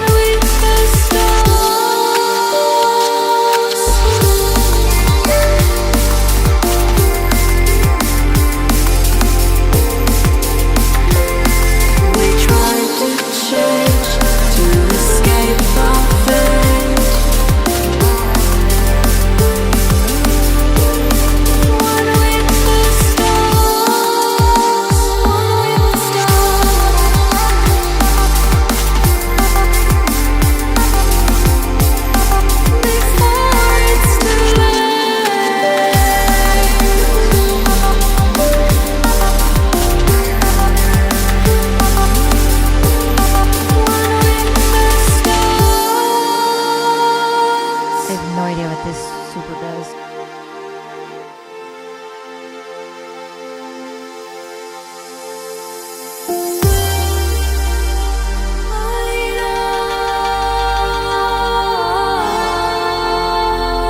I see 74 bit in the chat. Maybe he'll tell me.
Wow, that was first of all, I do not believe you. Turn the sound on for a sec. Let's hear the taunts. That was good timing. Ready? Who has taunts? You. I don't. You're muted. It shouldn't. Unless I just a second. So yeah, while he's figuring out. I think I think I need to turn it back on in the options, and it doesn't seem to let us from this menu. Oh. Maybe we need to request that as a feature. You turned it off in the options. Yeah, because I wasn't sure whether it would work either way or not. I guess we found out the answer now. Sorry. Okay. Well, anyways, why did I thought you were just gonna mute it until we? Well, I had it back off because I thought maybe we'd get the taunts anyway. But Oh. Yeah. Anyways, that track was phenomenal, and I do not believe you that that's your fourth track, unless like you made it with full on loops from Splice, because that was so well executed. That was so well spaced. The vocals sounded professional. Like, how? Either that or you spent like 4 years on each track or something. That was amazing. I really, really loved that. Really, really good. Please share us some more about your process as well. That goes for anyone on the stream as well. We'd like to know how you make things. Yeah, I mean, how did you get that way in only 4 tracks? That is totally insane. It's beautiful. And we might put a few tracks more on in the queue. I think that we should play a couple rounds of the sound on and just real quick, or maybe I should play arcade mode or something. I don't know. I want to hear his taunts. So can we turn the sound back on? Well, it won't let me go till we go to the main menu, and then we'd have to bail on this. Bail on it. Let's do it. You have to do it because you've got the controller that controls that. that. Of course. Wait. How do I? Down A. Boom, boom. Boom, boom, boom. Da-da-da-da-da. And options. Apparent. No, it's Sound is on. So that's you, Natty. So Irsky is saying I did the piano and built everything on top. And once the track was done, this girl just wrote the lyrics on. I cannot believe this.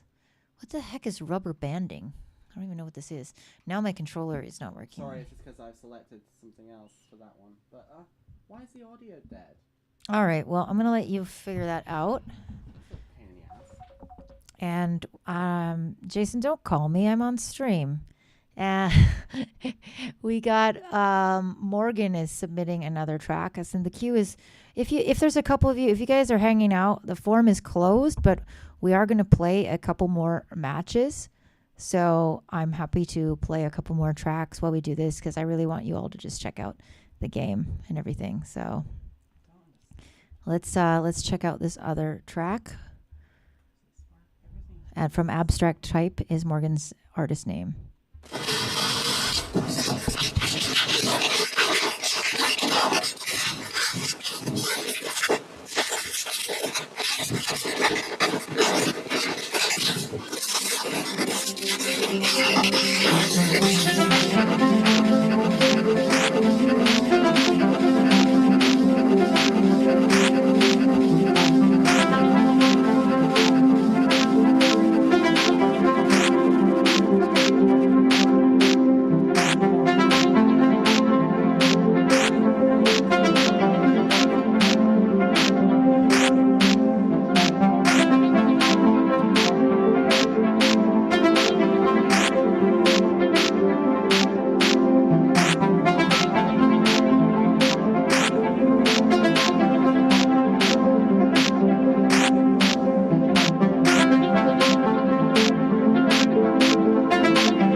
nice, also very hypnotic.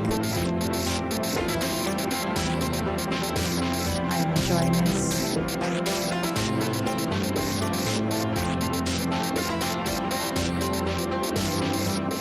Turn this down a bit so we can talk over it. Super stoked you guys are all joining us. I hope you enjoyed some of the gaming exploration with Jonathan Vanderhoorn. We are super, super lucky to have had him. Right now, we are just play testing a little bit Super Dr. Kona. We would love to get you all in on it. So please, there is a link to sign up for the playtest at the bottom of the screen. There's also a link to the Steam page where you can wishlist it, show your support. And in a couple weeks, we're going to do some feedback streams. And if you are playtesting with us, you'll get like VIP feedback. We will let you put... Why is my mic popping so much? We'll let you put multiple tracks in there. Pretty cool. So right now, I'm playing a Combo King. Oh, you beat me. Yeah. I have no idea how to play this guy. I've gotten really good at some of the other ones. Well, relatively speaking. Also been learning new things about trying to game and multi-screen stream on one device. Windows is still a little weird on that one.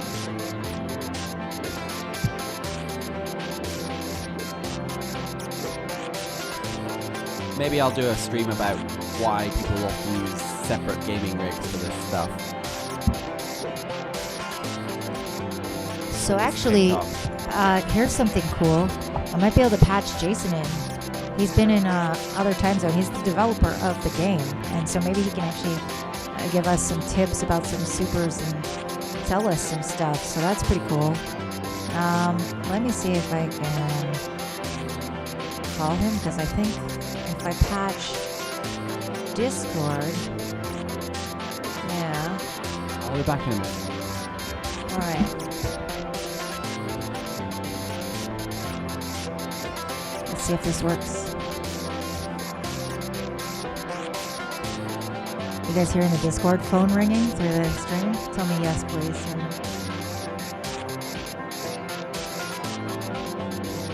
Hello?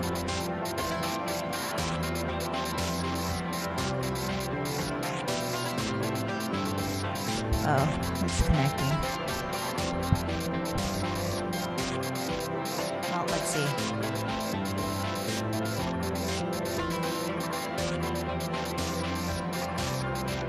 I don't see.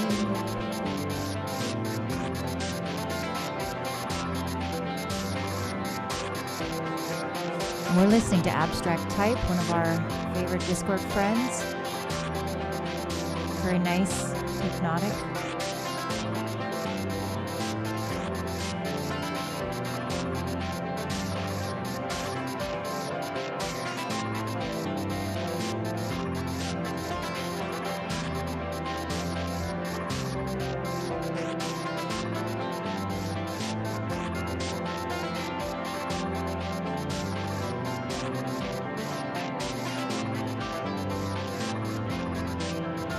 Turn this up a little bit for the last bit so you can hear her. It's a lovely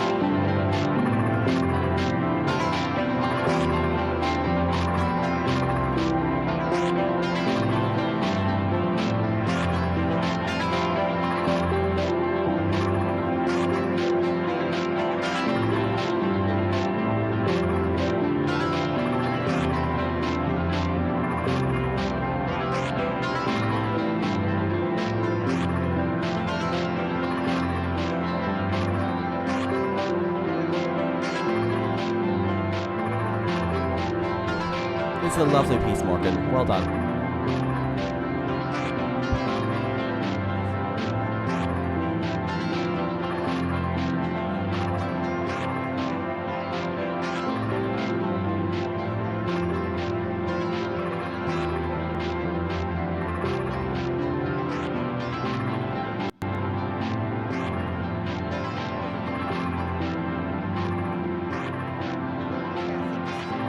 Hello? Hello. Hello, hello? I can hear you. Fantastic. Good stream. That was a really nice piece by Abstract Type. I'm feeling very hypnotic about it. And we have a special treat right now. We have Jason from 74-Bit on the line. How you doing today? I'm doing good. How's everybody else doing? I think we're doing How's the stream? The stream has been good. Nice to have you drop by. We've just been listening to some music, and now we can put the music back on a bit. We had a really good time with Jonathan, and maybe there's still some people hanging out, so I think they would love to hear a little bit more about whatever you want to say about the game. I mean, Jonathan took us through every step of how the music was made. Super, super interesting. And maybe if you want to tell us... Oh, we're going to put the music back up a little bit. Actually, we've just been... my controller. 2 seconds. It's just... I can't... Try now. Natty is having all kinds of Bluetooth problems, It's so... also partly a Windows thing. Windows, Bluetooth, yeah. But maybe if you want to tell... Fun times. If you want to tell the stream a little bit about your Dr. Corona story, your origin story, things like that. Sure. Yeah. That'd be cool. Sure. So, hi, everyone. I'm Jason from 74-Bit. The game you've been seeing in the background, or Alicia and Natty have been playing, is Super Dr. Corona, and this was born out of the pandemic. It took quite some time to get to this point, but so what happened? So during Corona, I was locked down like everybody else. My neighbor Carl, who's also in the game, we were locked down. We were in our Corona bubble. So he brought down his NES emulator. We discovered Dr. Mario after playing a bunch of different games on it, and we just discovered Dr. Mario. I never played it before in my life, but then we played it a little bit, and then we played it a lot, and then we just fell in love with it. We appreciated the simplicity of the game itself, even though it still had like lots of depth and how you play with people. And we had a great time. And we played for like 3 months straight. Like every night we would get together and play it. It really helped us through a really tough time. And at this time I was also making my own games just to be productive in my free time. And I was learning how to make simple games in Unreal and Construct. And then one night I was playing Dr. Mario with Carl. We took a little break sitting on the couch. And I turned to him and I said, what if we made a spiritual successor to our favorite game? And from that moment, we got excited. I started prototyping stuff, started brainstorming. What could it be? Because we don't want to just copy the game. We want to like have our own voice and our own mechanics. So, we tried a bunch of different stuff. Some stuff was not so intuitive. And then we tried it for a bit, and then we had our friend Nico come on. He's also in the game as the Combo King, and also Nico Combo. And Right Nico now, has a lot of knowledge. You can't see it, but we're playing as Carl and the raccoon. Okay. We got a question in the chat Oh. for you there, Mr. 74-Bit Jason. Sure. Go ahead. Did you master the rolling technique on the NES controller? No, I'm not. I'm very familiar with the rolling technique. I've watched a lot of videos on Tetris and Dr. Mario and similar games. And I can't do that. I'm not that good. We're pretty good at Dr. Mario, but I wouldn't say I'm like that good at Tetris. But it's also a great game. It's actually one of the first games I played on my Game Boy, so I'm a little older. I had the great opportunity to be one of the first people experiencing the Game Boy, the first handheld from Nintendo, and that came with a Tetris. So an incredible game, but I'm nowhere near as good as a lot of these guys who can do the finger roll. It's crazy. So go on. So, so Nico joined because my coding skills were limited at the time, and he joined in, and he also brought his own, interesting personalities to the game and interesting ideas. So we all had our different influences on how the game was played. Carl's character, if you see in the game, I don't know if you've seen him, but Yep. one of his characters has a bomb. Oh, yep. I think that's what we're doing right now. Natty's playing him. Yeah, and that's born out of Carl's. He wanted to have a super, which you could drive around or move around in the bottle and put where you want, and then blow it up. So that was what he wanted, and we tried it, and we got it working, and I think it's a really fun, cool thing. The other cool thing about the supers is that they have two modes. One is the auto explode, so if you just move over and drop your super anywhere, once it touches the ground, it explodes or is triggered. But if you hold down, either on the D-pad or on the zoom button, which I believe is like the one of the buttons on the face on the other side of the controller from the D-pad, if you hold that down, you'll zoom down your super, and then you can hold it and then move left and right. Then you have a certain period of time before your super explodes. So you can reposition, or you can actually trigger your super when you want to and then move it around. They're coming. Very cool. Yeah, we're still learning what all these supers do, for sure. I was just playing Jonathan, and I could not figure out for the life of me what that was. Like, it looks like a spider web or something. Yeah. So that's like called a super network. And so a lot of these supers were born out of really cool functions and mechanics, which my approach in designing games is to follow the greats. So I follow Nintendo. You find a fun mechanic, and then you wrap it in something. So a lot of these supers were born out of a cool, interesting way of blowing things up.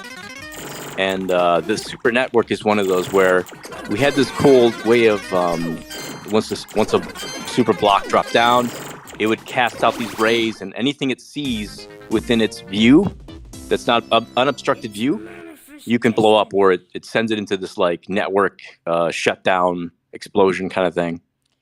And then we have these taunts. I've got it up here right now because I just won. Got Oliver. Yeah. So and the taunts again, they were born from our we played Dr. Mario on I think it was the SNES, and one night Carl and I were just playing, and then we just took a little break, just talking to each other, and then all of a sudden we heard this sound like a horn, like a car horn sound, and it was late at night, so we looked out the window. There's nobody there, and then Carl looks down at his controller, and I guess he accidentally pressed one of the buttons. So we looked all over the internet. We couldn't find it anywhere on the internet. There's no indication that this is a function or it's hidden Easter egg. But you can actually taunt your opponents if you win in Dr. Mario with the car horn. So we started doing it all the time. We took that feature, which we love so much, and we made it almost like not a core feature, but like a really heavy secondary function feature in our game where once you win or once your super's visible in your bottle, you can trigger a taunt and just make fun of your opponent or just use your character and have it act silly. Funny. So we also were playing in arcade mode, and we noticed that it actually got extremely difficult really quick.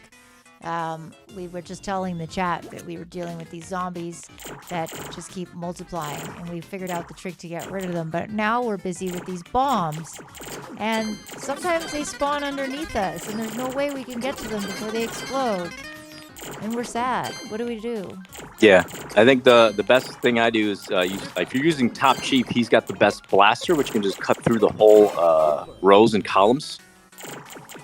So, and it's just all about timing and making sure you're planning out. Once the bomb spawns in, you have a certain period of time, of course, but you always want to make sure that you have a super ready to go, or you're killing a booster virus to get a booster item, which then can more than likely, when you're in arcade mode, you're going to get a super, so you can blow them away. Yeah, I think what was the lowest you got? 24 viruses left, Natty? Yeah, 24. Yeah, it gets pretty hard towards the later levels. But again, this is an homage to the old retro games. Back then, with games like Mega Man and even Tetris, they didn't hold your hand. You had to figure a lot of stuff out, which you see in some modern indie games like Super Meat Boy. They don't hold back. They don't hold your hands. They just that's part of the fun, is the sense of accomplishment once you do these super challenging things, or when you figure out how to do it. But it's definitely possible. As I'm developing the game, we have to test stuff. I have to make sure you can actually go through all the levels and defeat everything. So it's definitely possible. It just takes time, patience, and a bit of thinking how to solve the problem. And so, in another tribute to retro gaming, I think you've mentioned before that there's a lot of little Easter eggs and ways to get secrets or bonuses that people can find out when they play. Yeah, so a lot of the characters, as you start out in arcade mode, like once you buy the game and you start in arcade mode, I think even in versus mode, you only have like top chiefs available. So in order to unlock the other characters, quite a few of the characters are unlocked as you go through and beat the arcade mode. You'll unlock like 3 or 4. I can't remember exactly which ones. I mean, I do have a document which shows this, but I don't recall right now. But the other ways of unlocking are similar to how other games have unlocked like lives or how you beat a level. They're hidden within the menus of the game. They're hidden within the game. Like, for example, one is you have to do a certain achievement within the game in order to unlock it. Something very, not difficult, but it takes a bit of work to think about how to do it.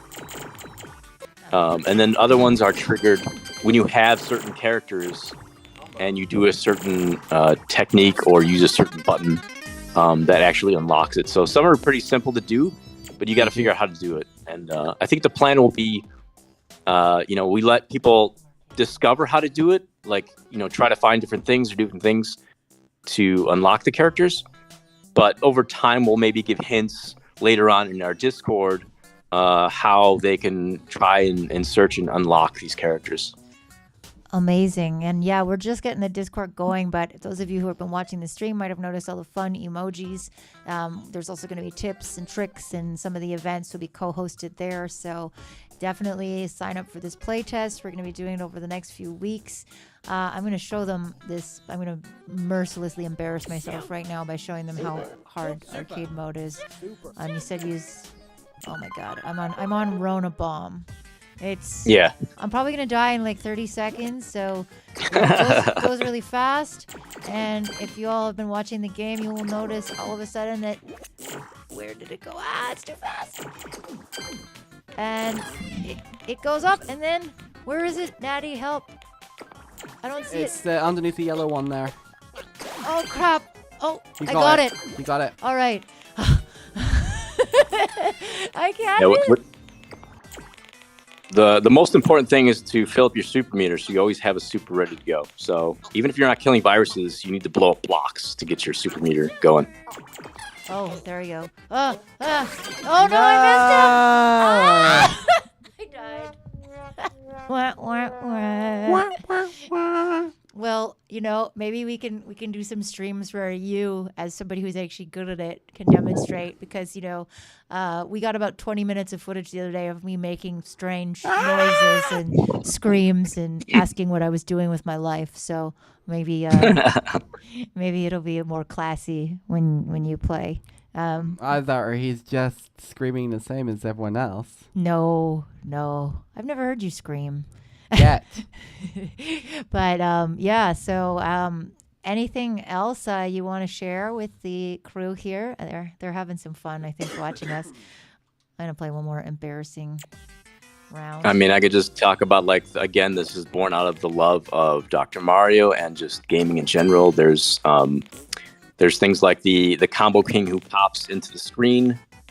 This is an homage to the older games like Mortal Kombat, where you'd see if you do a certain move, like you'd see the toasty guy jump out. So we tried to play a bit of that in there too. And in Mario Kart with the booster items, where you blow up a flashing virus, then you get a special item. So we pulled from all different parts of old games, things that we thought were really fun and we'd like to do and we thought made sense for the game. But it was born out of love. Jonathan joined too later on, and he plays his musical genius and flair, and it was fantastic. Like he really just it was we wanted something to be as good as Fever from Dr. Mario, which is really, really hard to do, but that was basically the direction we gave him. And Jonathan was really quick to provide a lot of different options of how we could achieve that and make some really cool sounds. But yeah, he's incredibly fast, incredibly talented. we're very happy to have had Jonathan because it really helps with the atmosphere and the feeling of the game. So Yeah, he took us through the process. He also said that he doesn't like the B section anymore. Which section? The B section, like the slower section. Oh yeah, the ba ba da ba ba da. Ah, no! It's oh, I just missed it. Yeah, he was like, it was funny. He was like, Jason, can I please change it? And Nathaniel's like, don't even start. But it was really cool. I mean, he also took us through some of the process and how the different sketches panned out. So I think it's going to be really interesting. I can't wait for you watch it later. You might even actually learn a thing or two because it really he really broke apart how he made it and how he made it less repetitive. So really, the chat says great work, Jason and team. Awesome. Thanks, everyone. Yeah, so I think just the important thing for people to know is that we have a form that they can sign up to play test it, and we can all have some fun on stream, and maybe you'll join us in person in real life. Yeah, I would definitely join one of these new sessions coming up. So I look forward to it. Nice. And in the meantime, I think 74-bit games is your handle on almost everything. And that's right. Oh, and we have some pretty funny videos coming up this week just to tease people. One of the things we talk about a lot on this stream is AI and plugins and stuff. And you and I had some fun the last couple of weeks just seeing what AI would do with a theme song. So I am excited to share that with people. I think we'll probably drop that this weekend. So make sure to follow 74-bit games on TikTok, on Instagram, on all the blah blah of the blah blah. Any other things that they should watch or do in the meantime, other than that? No, just join us in the playtest, and I hope everyone loves it as much as we love making it. Awesome. Well, thank you for joining us, Jason, and we're going to be having a lot more of these gaming streams. Stay tuned for part 2, where I take us through sound design for your next up-and-coming game, Terrafighters. Yeah. Thank you again. Awesome. And thanks, everyone. Thank you. Good night. Good night. Good night. And I think, with that, we are going to close the stream because we have been going for 4.5 hours. And Nathaniel, my darling, is soupy and good-natured and full of tea. And I'm sure... should we watch another Christmas movie? Maybe. So... Sorry, or the Christmas Doctor Who special, because I don't know if it's any good, but it might be silly. Yeah, there's only one time of year that I can stomach a movie like that. I'm going to play one more versus match with you. Okay. And how do I get... menu option button. Main menu. There okay. But yeah, Dan, shouts out to Dan, always been such a super great supporter. Serena, Didactic, thank you for coming and visiting us. I would love if you all are able to join the playtest. All you need is a free Steam account, and we can get you signed up. I'm going to play... Let's see. Let's play one last round. You want to be Karen again? It's pretty funny. Yeah, I like Karen. This is the decider match. Well, you've been winning all of them so far, so I'm not sure it counts that way, but All right, you be Karen, and I'm going to be... I want to speak to the manager. Super. This is harassment. Super.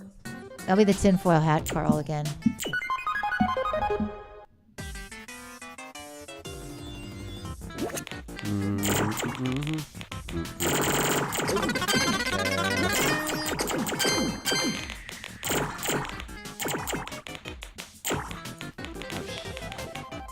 And if you just tuned in, make sure to rewatch, especially the first part of the stream where we had a walkthrough of all of this music. Jonathan Vanderhoorn, the composer, it was truly awesome. Look, check out my taunts. I bet you're vaccinated. I knew you were a hobgoblin. Welcome to the circus, bozo. Incoming transmission. Right, I will win this time. Nah.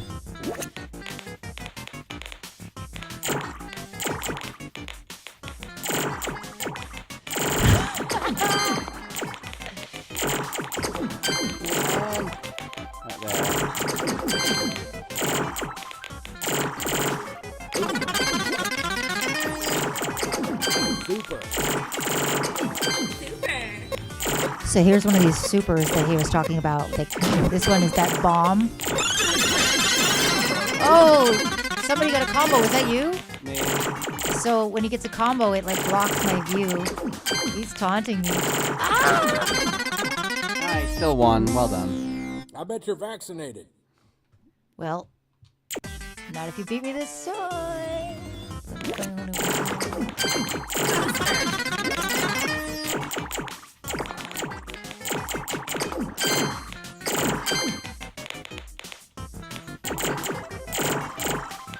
I put the playtest link up again for anybody who missed it, and the Steam page. If you have a Steam account and you can just throw it a wish list, super helps. We support indie artists, we support indie game developers, we just support people doing their thing. Oh, what happened? I got a super Oh, and managed taunt, to- Karen. That's not allowed. Get me your manager. That is harassment. That is harassment. I gotta say, I She met has the best taunts, I think. I met the girl who voiced this, and she did an exceptional job. It was pretty cool in real life. She's not a Karen. Yeah. She's been practicing, obviously.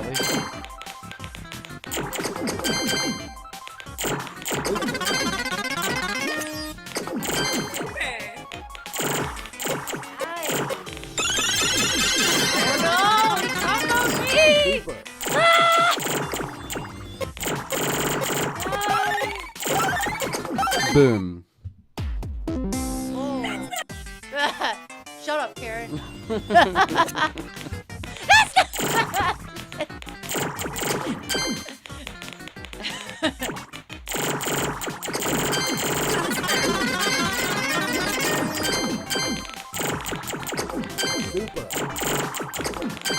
Blow this up. Oh, I see what he meant about moving it around. That's cool. Ah!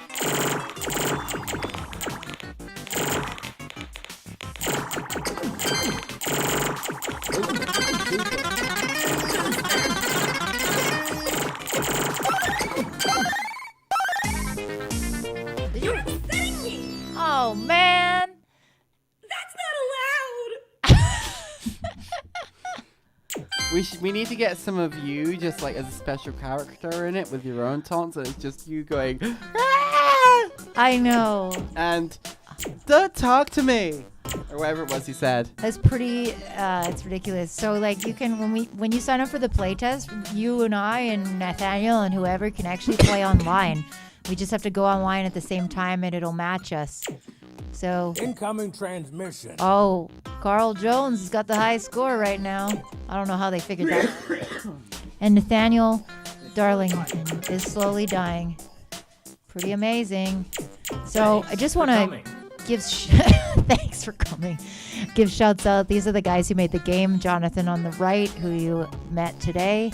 Carl, that was Jason on the phone in this picture. Although that picture looks the least like him that I've seen. It's weird. And Nico on the far left.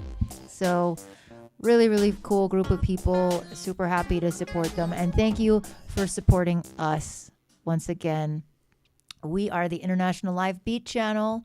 We have been playtesting Super Dr. Corona by 74-Bit. We interviewed Jonathan Vanderhoorn. Please go back and watch the first part where he walks us through.